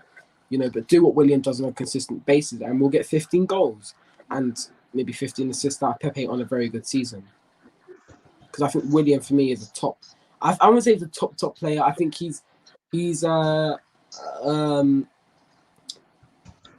adds balance to the team. He's won a lot, basically everything, with Chelsea. And I think him coming to Arsenal, he's gonna wanna hopefully. This is what I think he wants. I think he wants to win a couple of trophies, maybe 1 or 2 trophies with Arsenal.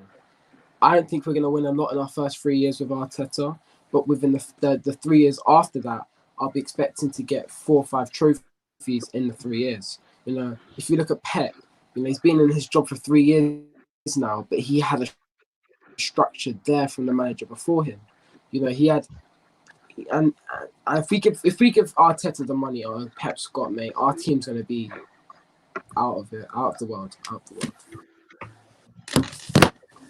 What would you make on Prime? What would you make about Pep and his time at Man City?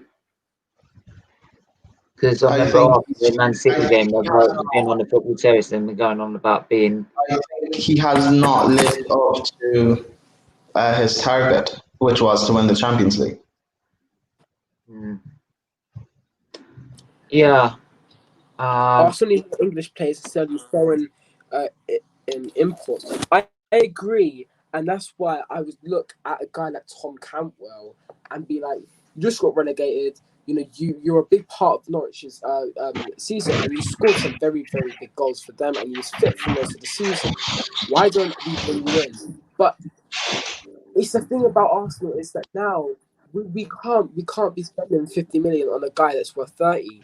We have to be buying worth the value. We ain't gonna get a second chance to be spending 150 to 200 million if we do this summer. Our owners will not give us 150 to 200 million every single year, right? So it's important that if you can get a foreign player for half the price an English player is, and the quality is very similar, and you can coach them to be a better player, you go for the one that's cheaper. But I don't want to see us go for an £8 million David Luiz. I want to see you go for a 40 or 50 million pound player over the 60, 70 million player. So say if you told me who do you want, Hussein Aouar or Jack Grealish, and they ask for 8 million for Jack Grealish, you're gonna go for an Aouar, not because he might not be the better player, he might not be Premier League proven, but he is a guy that you can coach and train into one of the Premier League's best midfielders, and that's what I think Arsenal have to do this summer. Guardiola's gone. You know, he hasn't really brought English players, and when he has, he's paid a lot of money for them. And I think that the English market is so expensive nowadays. You see Rob Holding linked with Leeds for 20 million. He ain't a 20 million player. He's half that. But because he's English, he gets the extra. He gets the extra 10 million. Just like Harry Maguire, he ain't an 80 million pound player. He's a 60, 50, 60.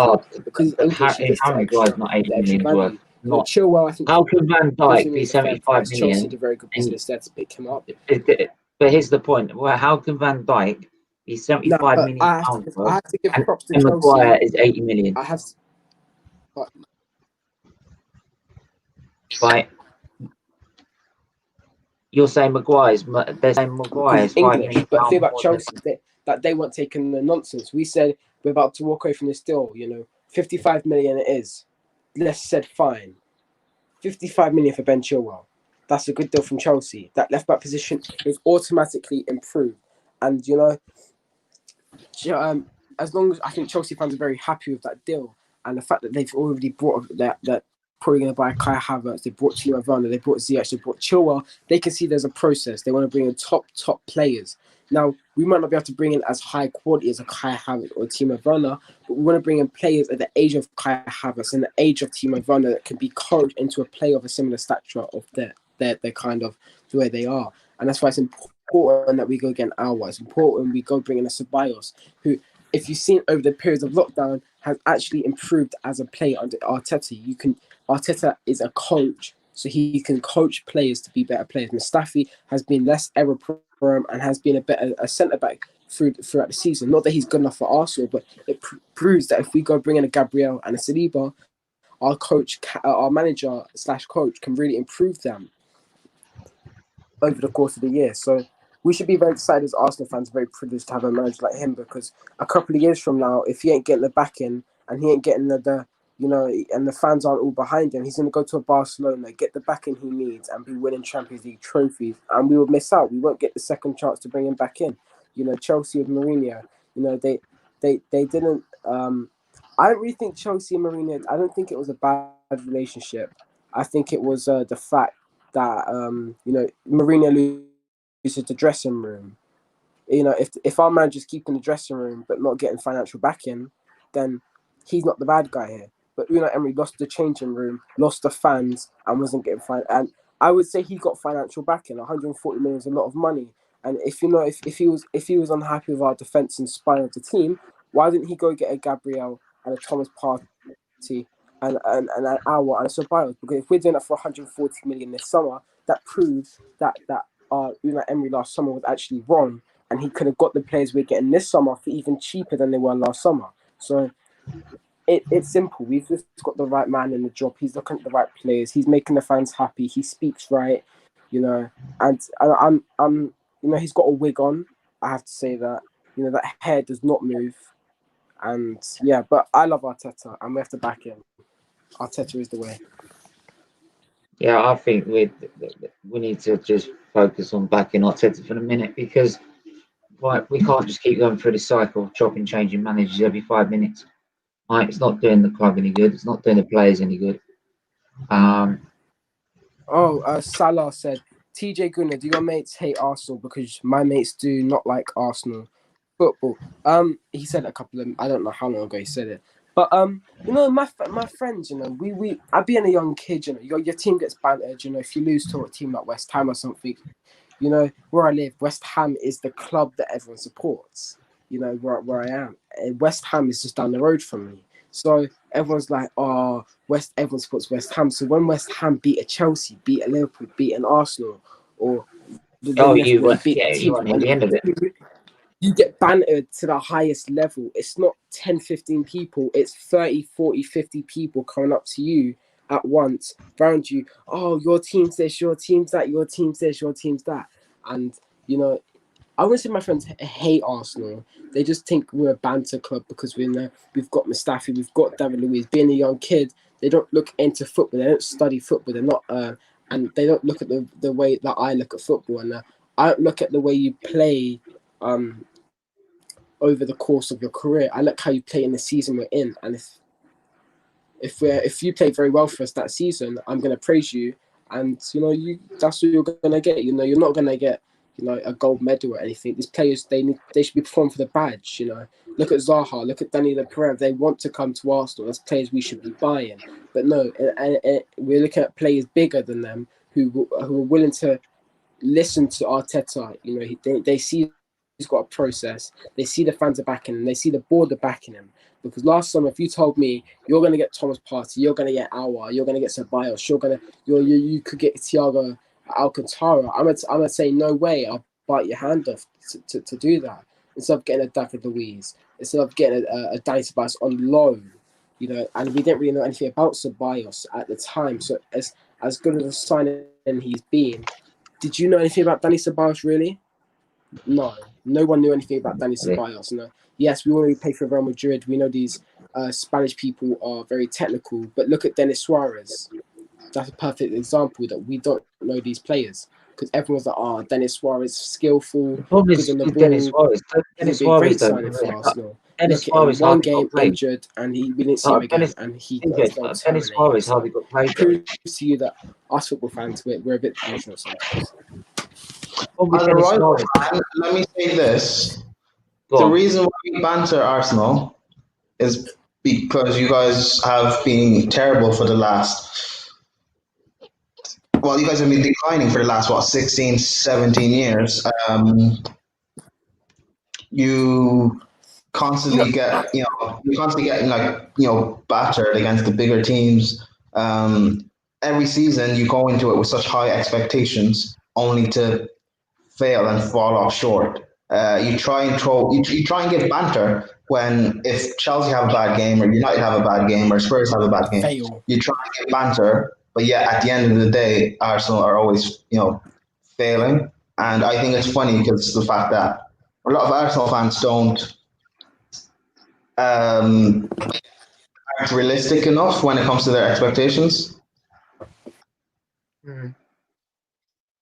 Anyway, that's just me. That's where I look at. And plus, I banter Arsenal on social media. I don't hate the club, but it's so easy for me to give banter to you guys. Just because you banter someone doesn't. It's not because you hate them. Yeah. But the thing is, I don't hate Arsenal. It's all part of football. Yeah, the thing is, I don't hate Arsenal. However, I don't. What do you call it? I don't hate the club. Like on social media, it's so easy for me to say something about Arsenal fans for your fans to bite back and react, and I love doing that. So it's one of those things where, but is what it is. I think with you do get that with a lot of our fan base. Is that they do love to just jump on anything. That's probably why half the time I don't spend on social media.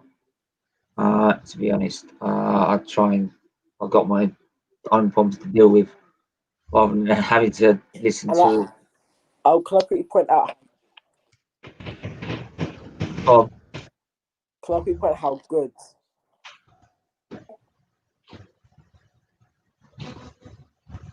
Lewandowski. Goes out for throw.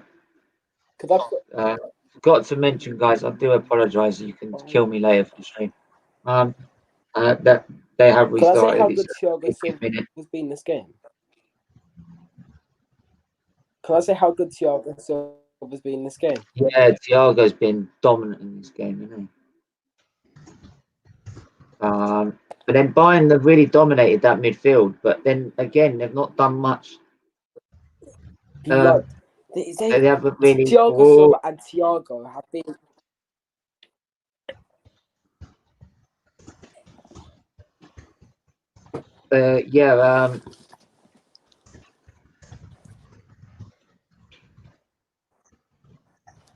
Like I said, that Bayern have been dominant and they've had their chances, but again they haven't taken them. So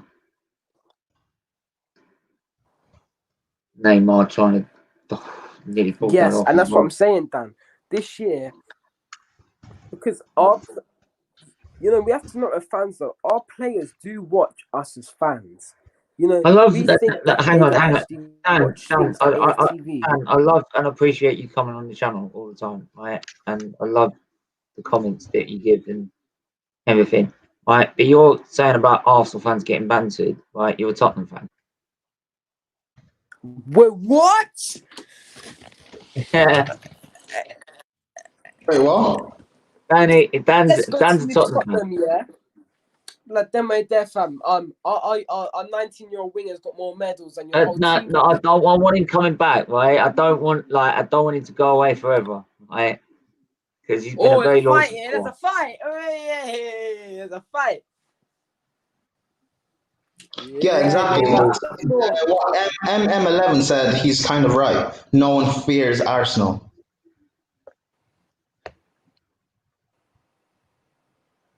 No. Yeah, but you can't say because Omri was at Arsenal. That was 15 years ago.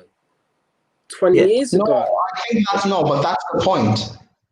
That's the point. That's how long you guys have been getting bantered for. That's his point. That we can't sit there and say, yes, we have one of the best forwards in the league. But look at our defense. It's a shambles. Like we've missed, as much as I hate to say it, we miss a player like Mertesacker, a guy whose defensive positioning was world class. Wasn't quick, but was great in the air, great at tackling, and knew how to dictate the play. And we miss a centre back like that. No, I'm sorry. That defence has been shite since Campbell and Toure left. Yeah, but I'm trying to say though that if we're gonna have a defense, you need a guy. We've not replaced those players. We've not replaced the Sol Campbell in that defence. We've not placed the Patrick Vieira in front of it. Simple as that. And that's been why the same story for years. I think you know what though. Yeah, the Patrick Vieira thing. Like I think if you bring in Thomas Partey and you bring in another midfielder, that spine of the team is so much better. I think Ceballos Partey isn't enough. I think Ceballos deal is a must. I think the Partey deal is a must. I think we need something else on top. I think we need a Coutinho or we need an hour. And I'll take. That's what I said. My two targets, top three targets, would one Partey, definite. Then the other two, it's between Coutinho or or Arsenal absolutely shock us bringing 4 new midfielders as /wingers. If Arsenal did that this summer, they will get the. If you're saying that, I'm going to be asking what you're taking. What am I taking? 4 midfielders, yeah. There's no way Arsenal are doing that. But that's what I'm trying to say. Can Arsenal actually shock us for once in our life? Can they shock us? When was the last time they shocked us? The Pepe deal. Well, everyone thought it was a shock last season, and we all got excited. But that's not what I'm trying to say. Is when the manager's coming out saying, I didn't get this player, I didn't get that player. It's not enough. But at the end of the day, now we've got our actual manager in charge. He's picking the transfers. It's interesting to see. The fans actually interested in every single transfer. What winds me up with Emery, he comes out with that after the start of the season, right, and things start to go wrong, right? Why didn't you say something before we bought the damn player? Surely you're allowed to have your say. You know, but the thing about Right. Emery is that There's no point coming out had, afterwards after the season started, the transfers a closed, and way go, of playing. "Oh, I wanted this player, I wanted this player, I wanted this player." Well, that doesn't make a difference. You got what you got now. Deal with it. Right? You should have said something. That's just me, though. You know, I think that team there, though. You know, I think if we, but okay, you know you're an Arsenal fan, and Prime you're a Chelsea fan. If Arsenal this summer, we've already signed Gabriel, we've already signed William. If they go sign Ceballos, Coutinho, Aouar, and Partey, what would your reaction be as a rival fan, and what would your rival be as a Munich fan? Apparently, You know, I would love to see, because for me, as a reaction, your expectations, they have to be reasonable. Hang on, he's just What muted would you say, himself. Prime? You've got yourself on mute. Prime, you're muted. Prime, you're on mute. He's just, Prime, I don't know. Prime, you're on mute. Man's on mute. Anyway, watch the Prime, replay. Goretzka hit the. Prime, I think he's talking to someone. Prime. I think he's talking to is he? someone. Yeah.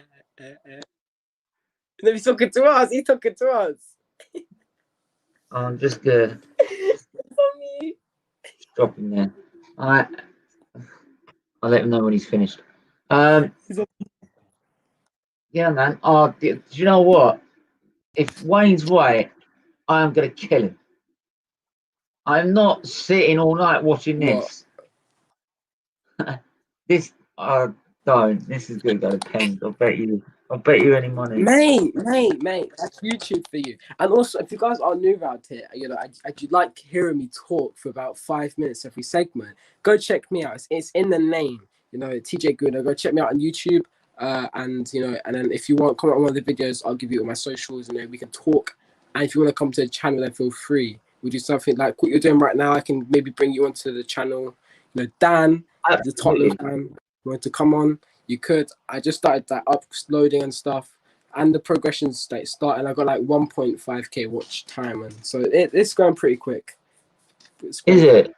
Yeah. Oh, good for you, man. Good for you. I started what, a week ago? Mine's it's getting there. It's slow. But for me, it's more. I'd like to get to 1,000.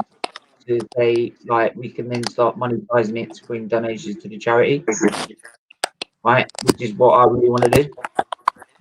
Can you hear that, or is it just me? I could. It's better now. It's better now, isn't it? Yeah, I could hear something. But yeah, like I said, if I can monetize it and get donations to the charity, that'd be brilliant, right? And then yeah, it's just at the moment needs to get over 1,000 to be able to do that. And once that done, I'll be. But for me, it's like I've got 350 or just over 350 at the minute. For me, it's more. That's 350 people that know about liver disease than before, which is vitally important. Oh, I know something that's happened. Yes. Finally. What? I'm not gonna say who, but someone has scored the first goal of the game. That has been a goal. That has been a goal. You're in front of me then. Oh, it's Coman. It's a goal for Bayern. Oh, Prime. You was talking Coman with a header. 1-0 Bayern Munich. Lovely goal. And how will PSG respond from this? Oh, what a finish that was! Another team, right, having chances as Bayern and not taking them. Why don't Arsenal play PSG and other top European clubs? That's a very good question, you know. And you know, for me, Arsenal, we ain't a top club anymore. We're a mid-table team who's in Europe, so we have to play against teams that are in Europa League. So for me, friendlies isn't a thing I like to do, but I'd love to see us play against the PSG again. You know, we played against them at the start of last season, but it wasn't a fully strength PSG squad. It was their youth team beat at 5-1. I'd love to see us play against a fully strength PSG, see what we can do. But I'd like to see it at the end or midway through a season after January transfer window. I'd love to see how we are, you know, how well we've progressed in 6 months of the next season, because that would be Arteta's full year in the job. And you know, on my channel, if you want to come over one time, you know, one of my live streams, you can actually hop on, you know, and we can talk about this if you're not an Arsenal fan. Or Kingsley Coman's 3rd goal in 9 matches as well, guys. Yeah, Big up yourself, Kingsley Coman. Congratulations, Kingsley Coman. I was just finishing off there, actually. Sorry about that, guys. It's all right. I was just finishing off there that 350 subs I've got. That's 350 people that more know about liver disease, and right, if that encourages them to donate or do something towards it, donate towards charity. Oh no! I wasn't even watching because I was on call and stuff. Lovely header. Yeah, he scored a lovely header. Beautiful header by Coleman. Yeah, TJ, you know that guy I was telling you about, yeah? Which one? Earlier today. About the pro clubs and stuff like that. Oh, it should be 2-0. Wait, what? It should be 2-0. Yeah, you know that guy about the pro clubs and stuff I was telling you about, yeah? That annoying guy. Yeah, that's who I was talking to. That's who I was talking to. He wants me to play tonight. Oh, yeah. He wants to play. Yeah. Wait, let me look at this again. Right, it's a lovely ball. Kimpembe got his head there. That's lovely from Kimpembe. They got lovely defender. Yeah, but you was talking earlier. I said if we sign Ceballos, Partey, Aouar, and Coutinho, where do you think we'll finish with William and Gabriel on top of that? Where do you think we'll finish? And say United, just say United sign Malang Sarr and Jadon Sancho, just for argument's sake. It seems like Chelsea are signing Sarr. But it's a left centre back. Okay, wait, hold on. So Arsenal sign who? William, Gabriel, William, Gabriel, Partey, Ceballos, and Coutinho. Drop the line. Honestly, with those players, top 4, I'd say. 5th. No, wait. 4. Sixth. Chelsea. I don't see top 4. I don't see top 4 because I see United have a better 11 than you guys, and Spurs have possibly a better. United are only going to sign top 2 players. Yeah, but again, with everything else, it depends on how your players gel, and also depends on injuries as well. What I would say is that you can never tell. We could be battered by injuries or whatever. Right? In the end, right? If we're not fighting for top 4 to the last day, right? And at least you said that in the final of Europa League, right? With that squad, there's something wrong. Bro, we should be fighting for a top 4, right? With that squad. But would you not? Yeah, you say that, but then again, last season you were supposed to get 3rd with your squad, and you didn't. So you never know how the season can play out. The same with Chelsea. People expect us. With the players we're bringing in, people expect us to finish 2nd, but you never know how things can play out. You don't know how long it'll take a player to adapt to the league and stuff like that. So. Now, this may be a very unpopular opinion, what I'm about to say about Arsenal Football Club, but I would like to see us finish 5th or 6th place, just for the fact that Arteta will have another transfer window to get rid and sign top quality players. You know, if we're not necessarily, because keep going. Not necessarily because the expectation with everything. And Arteta and Arsenal fans is that, he's better than Ollie, he's better than Frank and all of this. If you guys finish 6th next season and Spurs, Chelsea, United finish ahead of you guys, that puts pressure on Arteta now to start performing. Because you can't finish 6th. Mate, they ain't finishing nowhere near us, bro. We're going to get 10 points on Spurs next season, man. Nah, you're not, because Spurs have a better 11 than you guys. In this moment in time. Why, mate? They're striking. Yeah, they do. Yeah, they do. Okay, no, you're going with everyone fit. Where Well, everyone Hugo fit. Lloris in goal. Okay, I'll give him the goalie. Hugo Lloris for me is world class. Right back, Okay. we're better. Left back, we're better. Centre backs, Spurs are better. One of our centre backs. One of No, our none of your centre backs get in. I take Alderweireld and Tanganga over any of your centre backs. Tanganga's a right back. Yeah. Technically. No, Tanganga is a centre back. He's not a right back. He plays as right back this season for Spurs. No, but he plays. That's because Spurs don't have a right back, but he's actually a centre They back. have Aurea. Yeah, but Aureus, he's not good. So. What are you on about, man? Man, that Aurea is top class. So no, so for me, I'm going Alderweireld and I won't Tanganga. put any of Arsenal's defence in that back line. Exactly. Go into midfield. What you say a 4-3-3, which can evolve to a 4-2-3-1 or whatever. You're going with everyone fit. I'm going Dembele. I'd put Lo Celso in, and I'd put Xhaka in. Where have you gone? Yeah, or no, in Ndombele. Sorry, in Ndombele. I'd put Lo Celso in, Bro, he's never and then I'd put played Xhaka. for Tottenham. You What? can't put in a guy that's never. He's barely played for the team. But I just said, are we not going with everyone fit? Everyone fit, but who? But you're going. If you're going off He form, has played though. but when he's played he's played 5 times. For me, Ceballos gets in that midfield. Yeah, Dan, I'm not that. Yeah. I'm not that. And when you go to the front three, once you go to the front three, which Arsenal player gets in? Aubameyang goes in on the left, fine. Kane goes up front, and Son goes in on the right. But okay. If you're putting Ndombele in, then you take. Oh, Sissoko they should have got a touch on that. Who are you taking Lo Celso out for? Oh crap! They got Lo Celso. But he's not Exactly. What's Mbappe doing, blood? I'm not gonna touch on that. Lo Celso's a baller. Don't get it twisted. He's not world class or anything, but he's a baller. But it's difficult with the Spurs team, isn't it? Because at times they look like a typical Mourinho team that will get a goal or two and then they can defend. But other times they look like absolute clumsy sods, blood. Yeah, you know why? Because all those players are not good enough at the moment, and Jose hasn't had long enough to work with. Son for me is Tottenham's best player. I don't care. Yeah, he is.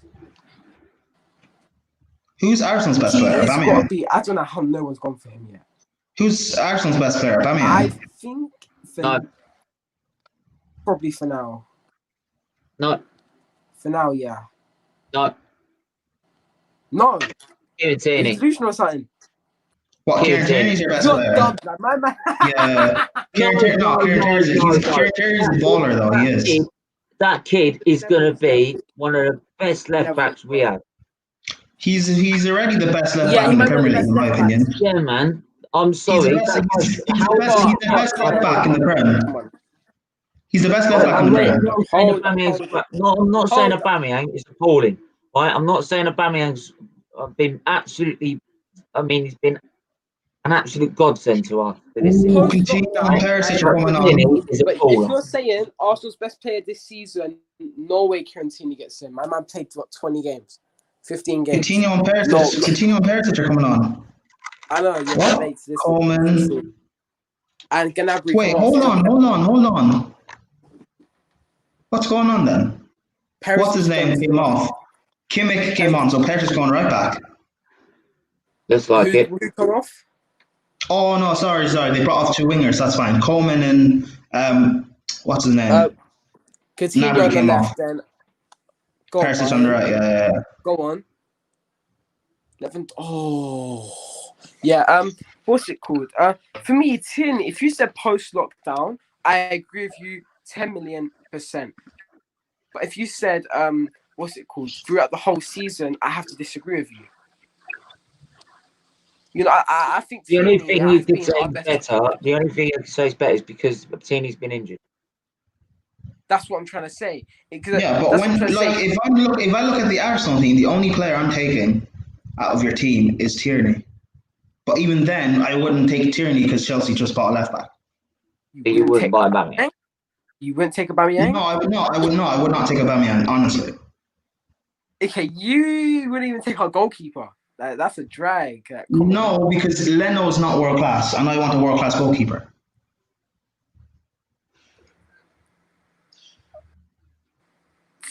Leno's not even third. Leno's not even the third best German goalkeeper. But Germany have some hard goalies. You cannot. Yeah, I mean, he can't. But that's my point. Leno is clearly not up there. Who?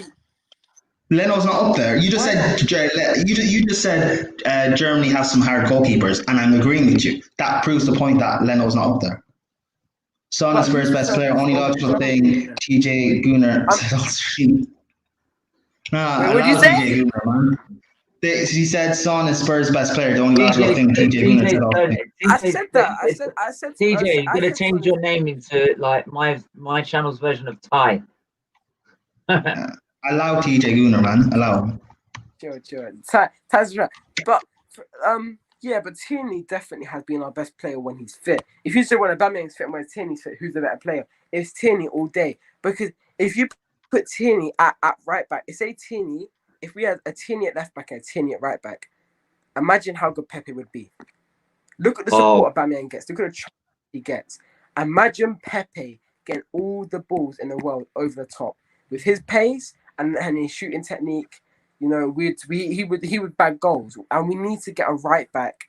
No, but the thing is, the TJ. No, what makes it even stand out even more, right? It's his first season. He's like post lockdown. He's not even played as a left back. He's played as a left centre back. He's not even played as a left back. But it's Maitland-Niles who's been playing as a left back. Yeah, and I do not like the idea of Kolasinac playing like a CDM sometimes. You know, when he plays a free back, you know, when Tierney plays at left wing back or left centre back and Kolasinac the other way, Kolasinac is like an LDM.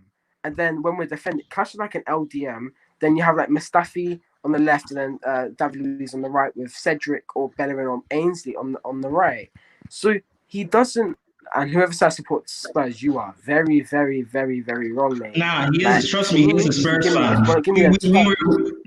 TJ, come on, you are a Spurs fan. We were talking privately today. You are a Spurs fan. I mean, just like Steven, he's a Spurs fan as well. I'm doing some Spurs fan. Tell Steven to pan the camera around. You'll see all the Spurs memorabilia at the back. Trust me. Ain't no. Right, hang on.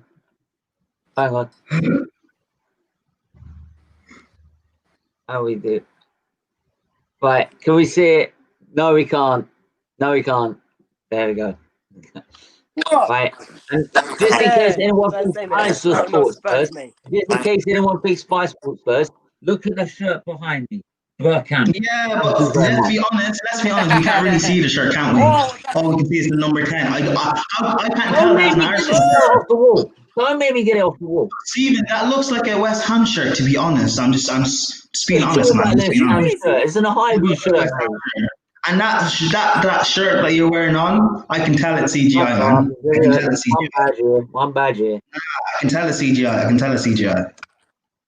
Oh yeah, I got a massive green screen in my bedroom. Yeah, Steven, you've got the money for CGI, man. Come on. Oh yeah, I'm obviously rolling it. Yeah. Of course. Don't let Steven fool you. Blood transfusion demands is on the private sector. Yeah, don't let Steven fool you, man. Stuffed on Robbie, stunned Steven. Oh, Neymar. Almost. Yeah, but man, Neymar has been so bad this whole game. Yeah, he should have had 2 goals by now. That's what I've been saying. That's what I've been saying about PSG. I don't trust them to win it because of the end product. And I agree with you. Mbappe has balled out. Mbappe has balled out, but he's had to deal with a lack of service, to be honest. But you see Mbappe trying. And I don't like seeing Mbappe. Yeah, he's trying. And he's on that left. Neymar's at the centre, and I think they should switch that around. Yes, Mbappe's quicker, but Mbappe's that guy that scores the chances. I think Bayern have pulled back on this a bit here. Got 15 minutes to go. Oh, yeah, but Bayern have pulled back a little bit. They're not full pelt attacking as they were. But you got to say, the goal, Bayern's goal was very, very. It's just before the goal that they were at PSG. I'm joking, he's cool. I don't trust PSG to actually get one back, to be honest. PSG. If they do, by which point Bayern might be 2-0 up and too late. Oh, yeah, I'm watching League Gunner's stream, and someone said this final is so poor, even Arsenal could have beat one of them. That is the biggest. Nah.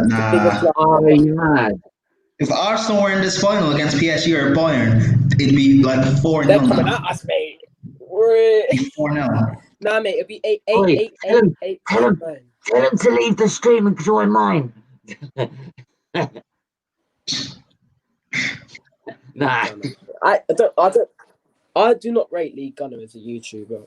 I'm sorry, he's a bit of a, at the Look, start he was Mikel Arteta I'll be honest. and then, Look,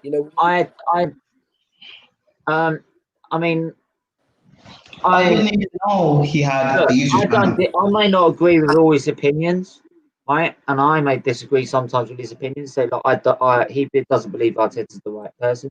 I do believe he is, right? But the amount of support he's given me in terms of my channel, right, and helping like get to where I am so far, right, has been immense. So I can't fault him at all. So I give every respect. I respect his opinion. The one thing that he does that everyone else doesn't is that he'll take every single piece of hate. But if he thinks the guy's not the right man, he won't sit there. My man fully counts down days until the contract's gone from.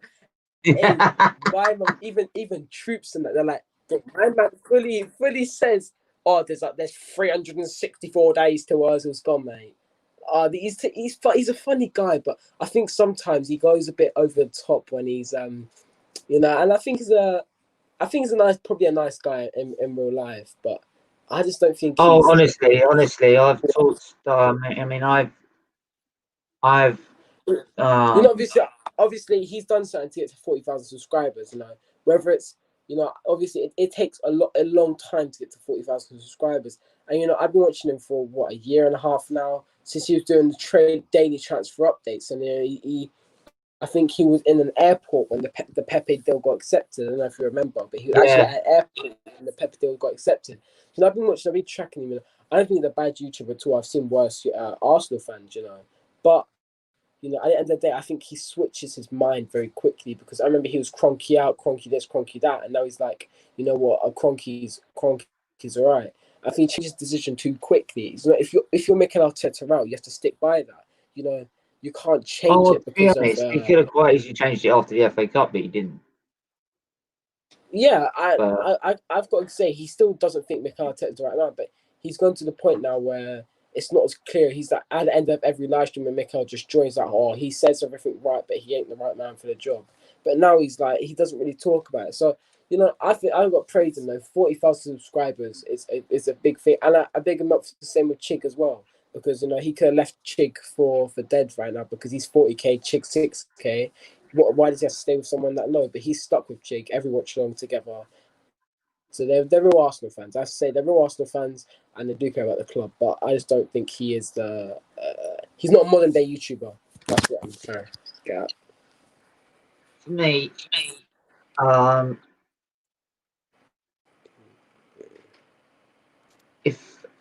I think if any fan wants to raise his own opinion, right, he's got his own YouTube account. He can do what he wants with it, right? That's what.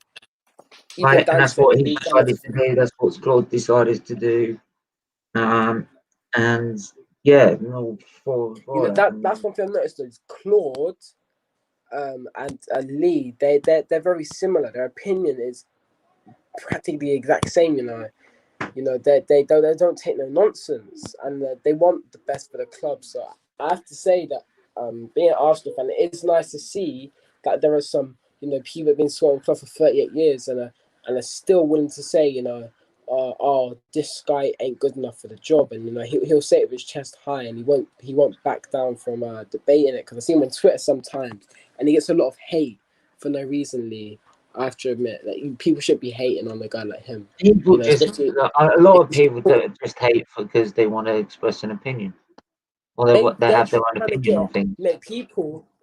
There's the one thing they're trying to thrive off success that he's done. They're trying to say, what, like Lee Gunner 40k. If I at him, I'll get 1,000 retweets, something like that. So I feel kind of bad from the hate he gets, and I think that he's a pretty funny guy though. I'll give him that. He is pretty funny sometimes, I gotta say. But my favorite YouTuber, that's not an Arsenal fan, is either Football Terrace, because Terry's laugh is, bro. When I say my man's got the funniest laugh ever, it's No, I funny. love it. He's put that at the front of his streams now. Like, Yes, mate. He's like, it's like that laugh is like, it's like an wit, bruv. And then I love expressions. oh, Them don't. way there. Oh, did you see the Them video? way Did you there. see the video when we won the FA Cup? Right, I watched that because I went to It's the my club. AFTV. No, TJ. I went to the AFTV. I went to the AFTV Watchalong, right? At Box Park. You went to Right? it? Yeah, I went to it. The Box Park in Wembley. Right? Mad. Absolutely mad. My AFTV's interview's on there, so go and check it out. Right? And what happened is I got back to the hotel. My mate had messaged me with the link to Express's video because he literally had done it that day. Right? So I thought, it's about by this point, it's about 11:30 at night, 12 at night. I'm in the middle of fucking London. Right? And I'm like, I've got to get back onto Suffolk next morning. Right, and not have be absolutely knackered and kill myself because of my illness. Right, so I've got to get some sleep. But I thought I'd watched this video and I literally was in back tears for about 10 minutes. That is my He club. was just having a complete meltdown in the middle of the night. Like, I'm having to go to church. He's like, blood. Sorry for swearing, God, but them way there, fam. My club seriously cursed, blood. Man said Arsenal won the FA Cup, fam. Yeah, them way there, fam. Chelsea fans going about how the referee, blood. Arsenal tore your part 2 halves flat, blood. Them way there, fam. My man loves Lewandowski has to be scoring that, man. He loves them way there, fam. And also anyone in the chat that does want to check me out, and have discussions about your team. Now, you can just drop us a sub or follow me on Twitter, any one of the two. And I think I'll be sharing your stream after this. Same on if this it's channel. Same on this channel. Yep, I'll be share every stream on Twitter, Facebook, Instagram. Every new person does help. Expressions all day long. I couldn't agree more. Because the streams only, what I'll do is I'll find the YouTube links to my streams that come up. Look at the players; they look knackered. Yeah, but it looks like they look tired, man. But big up everyone. I'll send you the YouTube links to any streams I'm coming up and doing. Yeah, mate. I will be streaming. I think I might do a show tomorrow, and I'll be doing a midweek preview for the community shield. So if you're not doing a midweek preview with me, and I might be able to bring on Prime and a couple of other people, we can discuss Arsenal, discuss the community shield, discuss what it means as a cup for Arsenal. I don't mind if you want to do a video and I'll stream, or you stream and I'll do it as a video. It's completely up to you. I don't mind.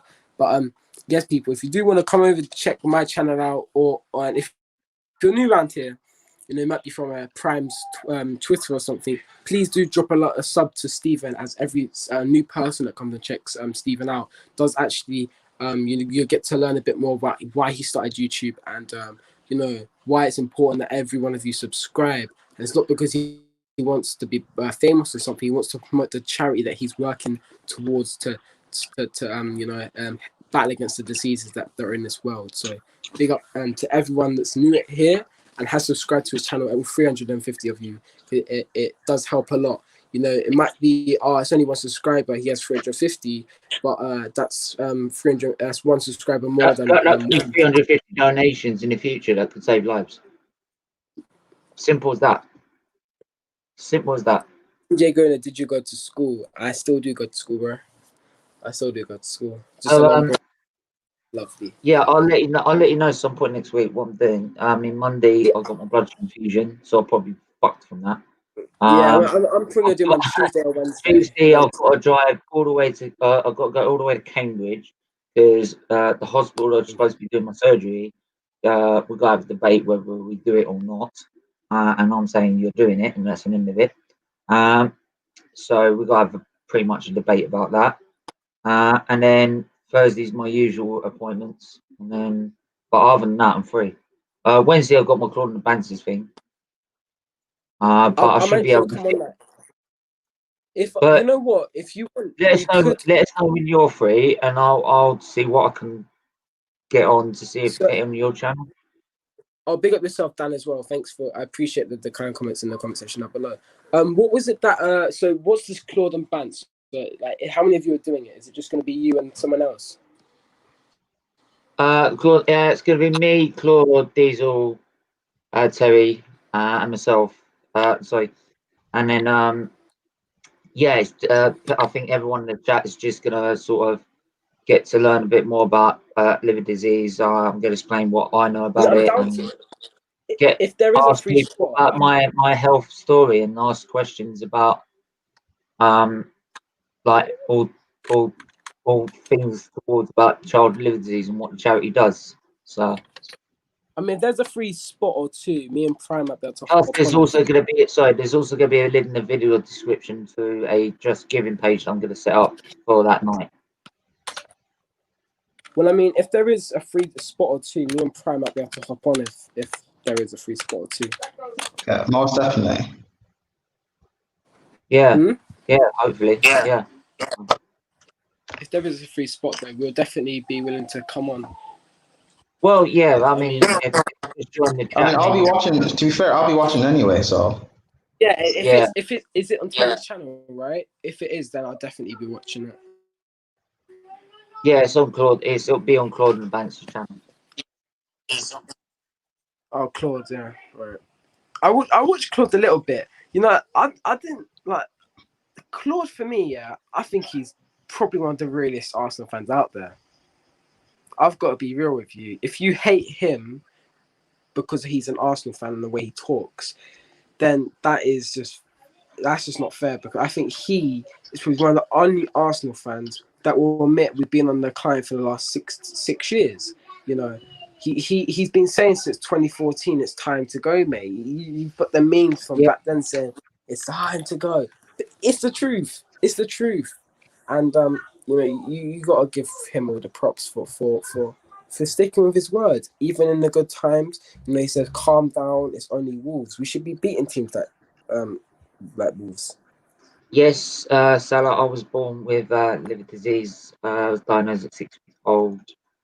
I was diagnosed at 6 weeks old, which was with the condition I had, guaranteed me sort of a transplant at 14 months, which I then had. And then it's been a series of thrombosis and complications, which has meant I've had another 5 transplants within 25 years I've been alive. So, yeah, it's not easy, and it don't get any easier because it's still not over. But I mean, at least YouTube could be a hobby for you. Yeah, I mean, and in the end, it's partly dealt with anyway. So. You can trust me. I can sit there and moan about it all day, and I have, trust me. But in the end, right, it don't change anything. You still got to deal with it. So, I mean, you stayed strong, so you can't ask for much more. You stayed strong.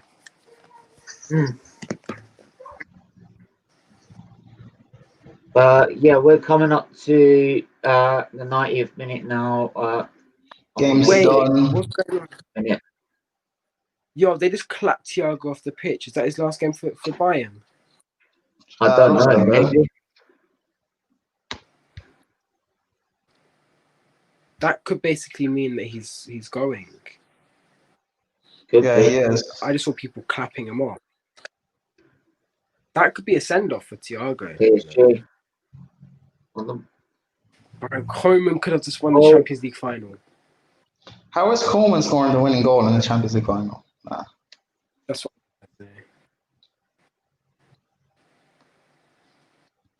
Nah, I'm not having that. It hasn't been that great Champions League final, has it? No, you know, I thought yeah, you see, Salah, you see, that's the secrets of having liver disease. You look very young. 1-1? Oh, Mbappe. Nah, it's offside. I was offside. Yeah. Way offside. Wait, Right. hold on. He was closer to the Emirates than he was to the offside line.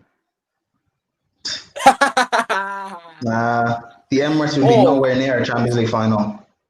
Shut up. Hey, Hey, listen to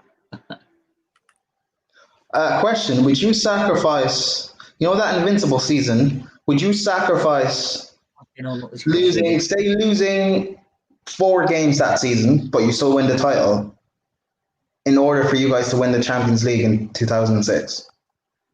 I really want the Champions League, and as a fan, I can't take being bantered by other clubs because we want everything else except for the Champions League. Is that yes or no? I think you still win the title. It doesn't matter. You still win the title. The Invincible doesn't get spoken about. It's a record that's not been done in over 100 years. Yeah, but who cares? You still haven't won the Champions League. But I'd take it. Exactly. I know you would. Arsenal fans that say no to me are delusional. The 2006 final was so hard to bear. Exactly. And imagine if you guys had won that final, how different your history could potentially be. That's not a pen. I'd have to say no. Oh, that could have been a penalty right at the end for Bayern. But no, Mbappe is on the ball. Oh, Neymar. How is it missed? What, Neymar? See, this is what I've been saying all game. Neymar's been... That's what I've been saying all game. Neymar... in the box. Neymar gets a shot. What?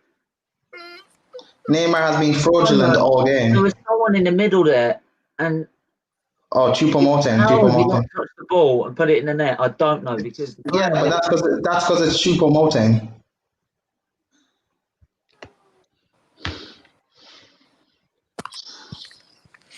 Nah, you got to pick up Manuel Neuer though. My man's 35, 36 and still putting in performances like that. But then again, you have to realize as a goalkeeper, you get better with age. So basically, Neuer is in his prime. David Seaman was 41. He was still doing it for Arsenal. Exactly. Neuer, in terms of a goalkeeper, Neuer is in his prime now. But he dropped down a year ago. Neuer, he dropped down. He dropped down due to injuries, and also Bayern a year ago weren't as dominant as they are now. So yeah.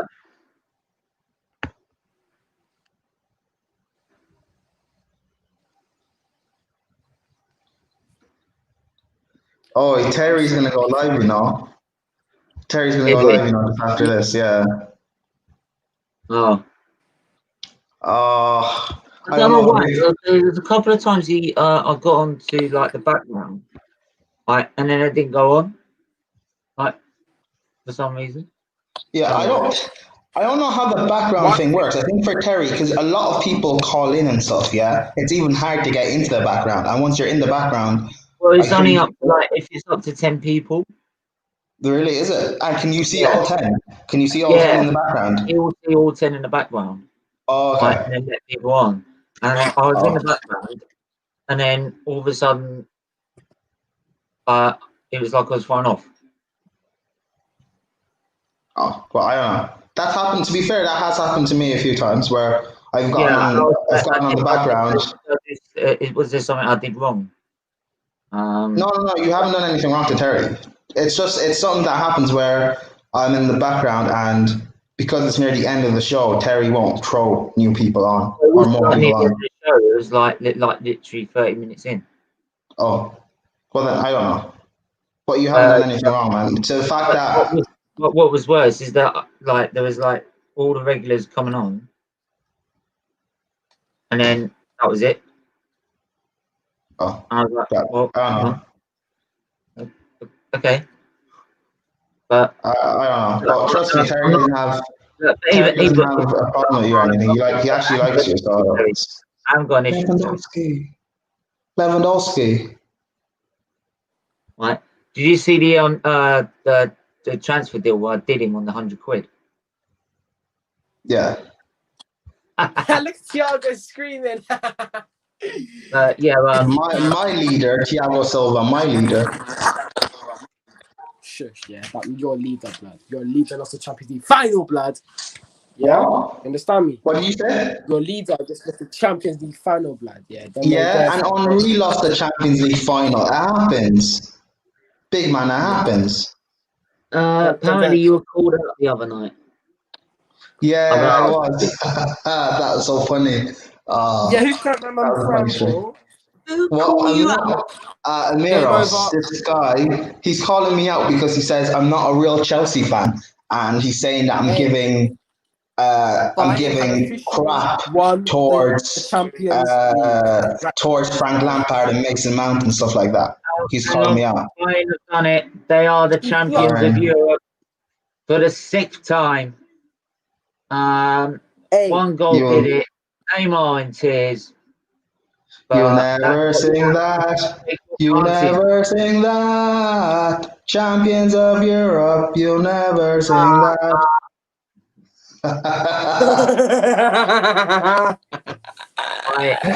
You can go now. Bye. I miss you already. Bye. Neymar's in tears. Neymar, you are a Barcelona reject. Goodbye, we'll see you never. This guy that people want to call, he's one of the best that's played the game and he's world class. Neymar, no, he's just a bag of tricks. Neymar doing the way that matters most. Yeah. Thomas Muller, man. Seriously. Thomas That Muller. guy's still winning trophies. Thomas Muller.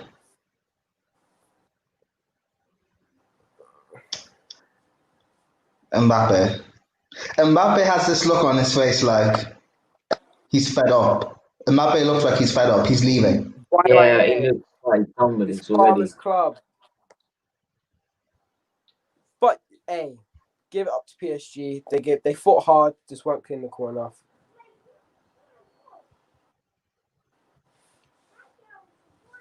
It's part of one goal, seriously. So, your thoughts on that game, Prime? It went exactly as I expected.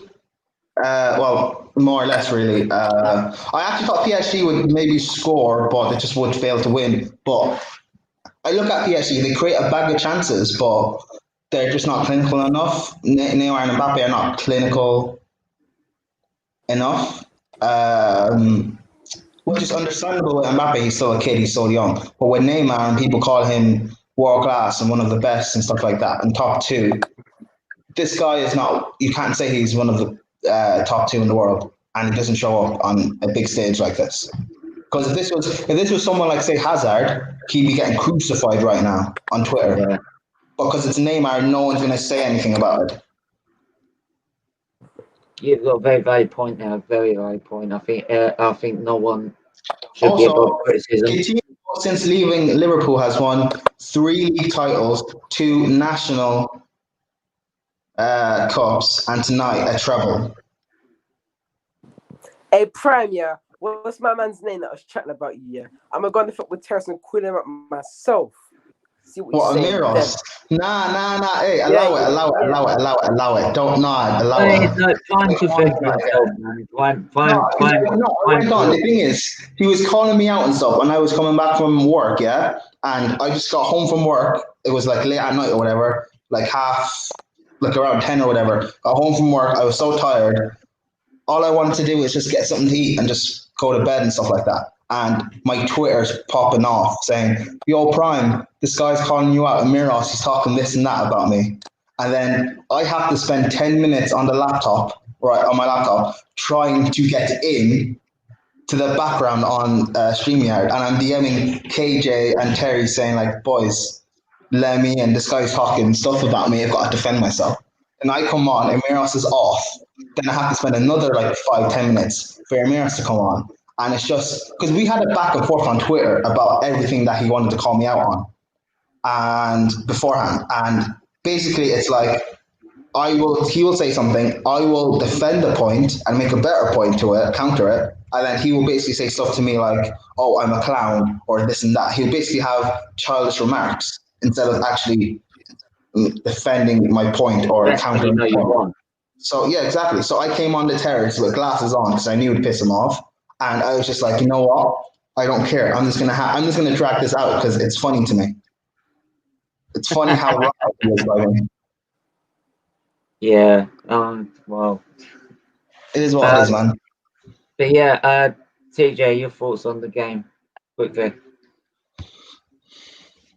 Disappointing. I can't lie to you. I thought it was disappointing. Very good game management by Hansi Flick in the second half. Didn't let PSG run in behind, which I thought was a very key factor. Bayern Munich were not switched off for the first 20 minutes like they were against Liga and Barcelona. They were there for the full 90 minutes, fully concentrated, gave their all, put their bodies on the line, and all you can say is congratulations to Bayern Munich. But PSG, they fought hard. You know, they didn't play bad at all. But this wasn't clinical at all. Oh God! Yeah, Chunks. You know Chunks. Yeah. Yeah, that big chubby dude. Yeah. I think he's a football player. Like. Man, he's got tech, man. That free kick, he's got tech. Anyway, he just posted something on Twitter saying training camp was hard, but it's all worth it. Well done, guys. You did everything I said and won the Champions League. Because he's got pictures of him with Neuer, Muller, and Gnabry. He got Neuer's gloves in it. Yeah. He got Neuer's gloves. Man, this needs to be speaked about more. Hansi Flick came over and took up a messed up and screwed up Bayern Munich team and turned their season around mid-season and won a treble. Unbeaten in 8 months. You know, Bayern are unbeaten in 8 months. Mm. Bro, this is what I'm saying. Look, Arsenal have to look at this situation. Yes, we don't have the quality that Bayern Munich have, but our team is broken. Correct. If we give our manager the backing, this could be us 6 years from that in the Champions League final. Whether we win it or not, that's a different thing. That's going to be up to the players and the players we bring in. But we're already building a foundation where we're into 22, 23-year-olds. 6 years from now, they'll be 20. Bayern really are unbeaten. Yeah. Wow, 11 games, 11 wins. Wow, damn. Okay, they're the best team on the planet. Yeah, people know that this Bayern guy I've been watching for the last couple of months now. He's been calling. He said, Bayern Munich, we're going to win the Champions League. We're the best team in the world. We're going to destroy Barcelona. You know, Barcelona, the defense is weak. If you gather defense, you can score goals against them. And then he said, okay. What's mad is Alphonso Davies is 19, Gnabry is 25, Kimmich is 25, Pavard is 24. He didn't even play today. Goretzka is 25, Coleman is 24, Sule is 24, Sane is 24. That team is so young. But if you look at City, this is the difference between City and Bayern Munich. Bayern Munich are the best team in the world, yeah, but they actually have 24, 25-year-old players. Man like Manchester City, you've got a 29-year-old De Bruyne, a 33-year-old Aguero. No, that's two of their best players right there. The two best players in that team for me. You know, and City really, they have spent a lot of money to replace De Bruyne 4 or 5 years from now. And have spent a lot of money replacing Aguero within the next year or two. So, Man City, they spent all this money on their defence, yeah. But now then they've got to give Guardiola a couple of $100 million to replace Aguero and De Bruyne. He ain't gonna be there. He ain't gonna do it. He's gonna fail. You know, there's no striker like Aguero.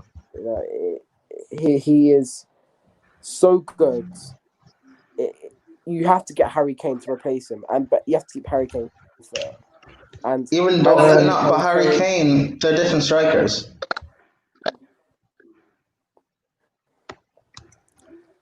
But I mean, Jesus, he's good, but I don't think he can take City to the level that Aguero has done in the last 7-8 years.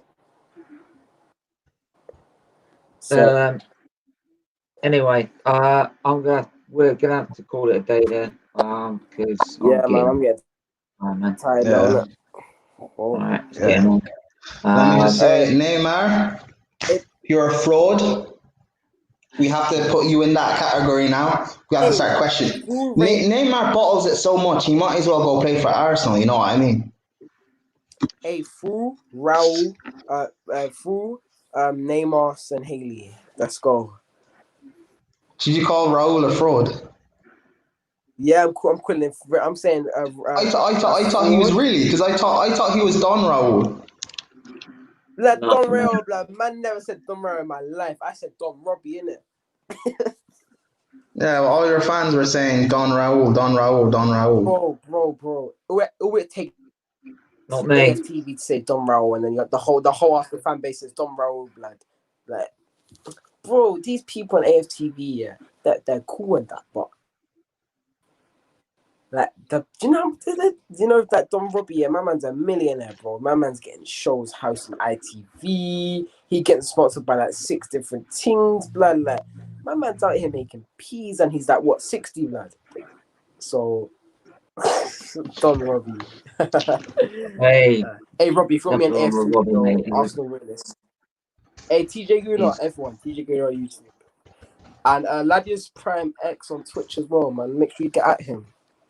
It's not. Ladimus Prime 8. It's not X. It's the number 8 on Twitch. Oh yeah, number 8, bro, and it's capital L, capital P as well, and it's I believe it's Ladius Prime X on Twitter. Yeah, it is. Boys, get at it. Yeah. In the meantime, my socials are all in the video description. Please smash a like on the video. Subscribe if you're new. Help grow this beautiful channel. And yeah, thanks guys for coming on. Okay, Salah, I do everything, bro. Just get on my channel, and if you want to know stuff, get my channel, comment on my videos, I'll give you my socials. And yeah, we'll do something. We'll sort something out. See you later, Stephen. In the meantime, take care. See you later. Bye bye. Laddie.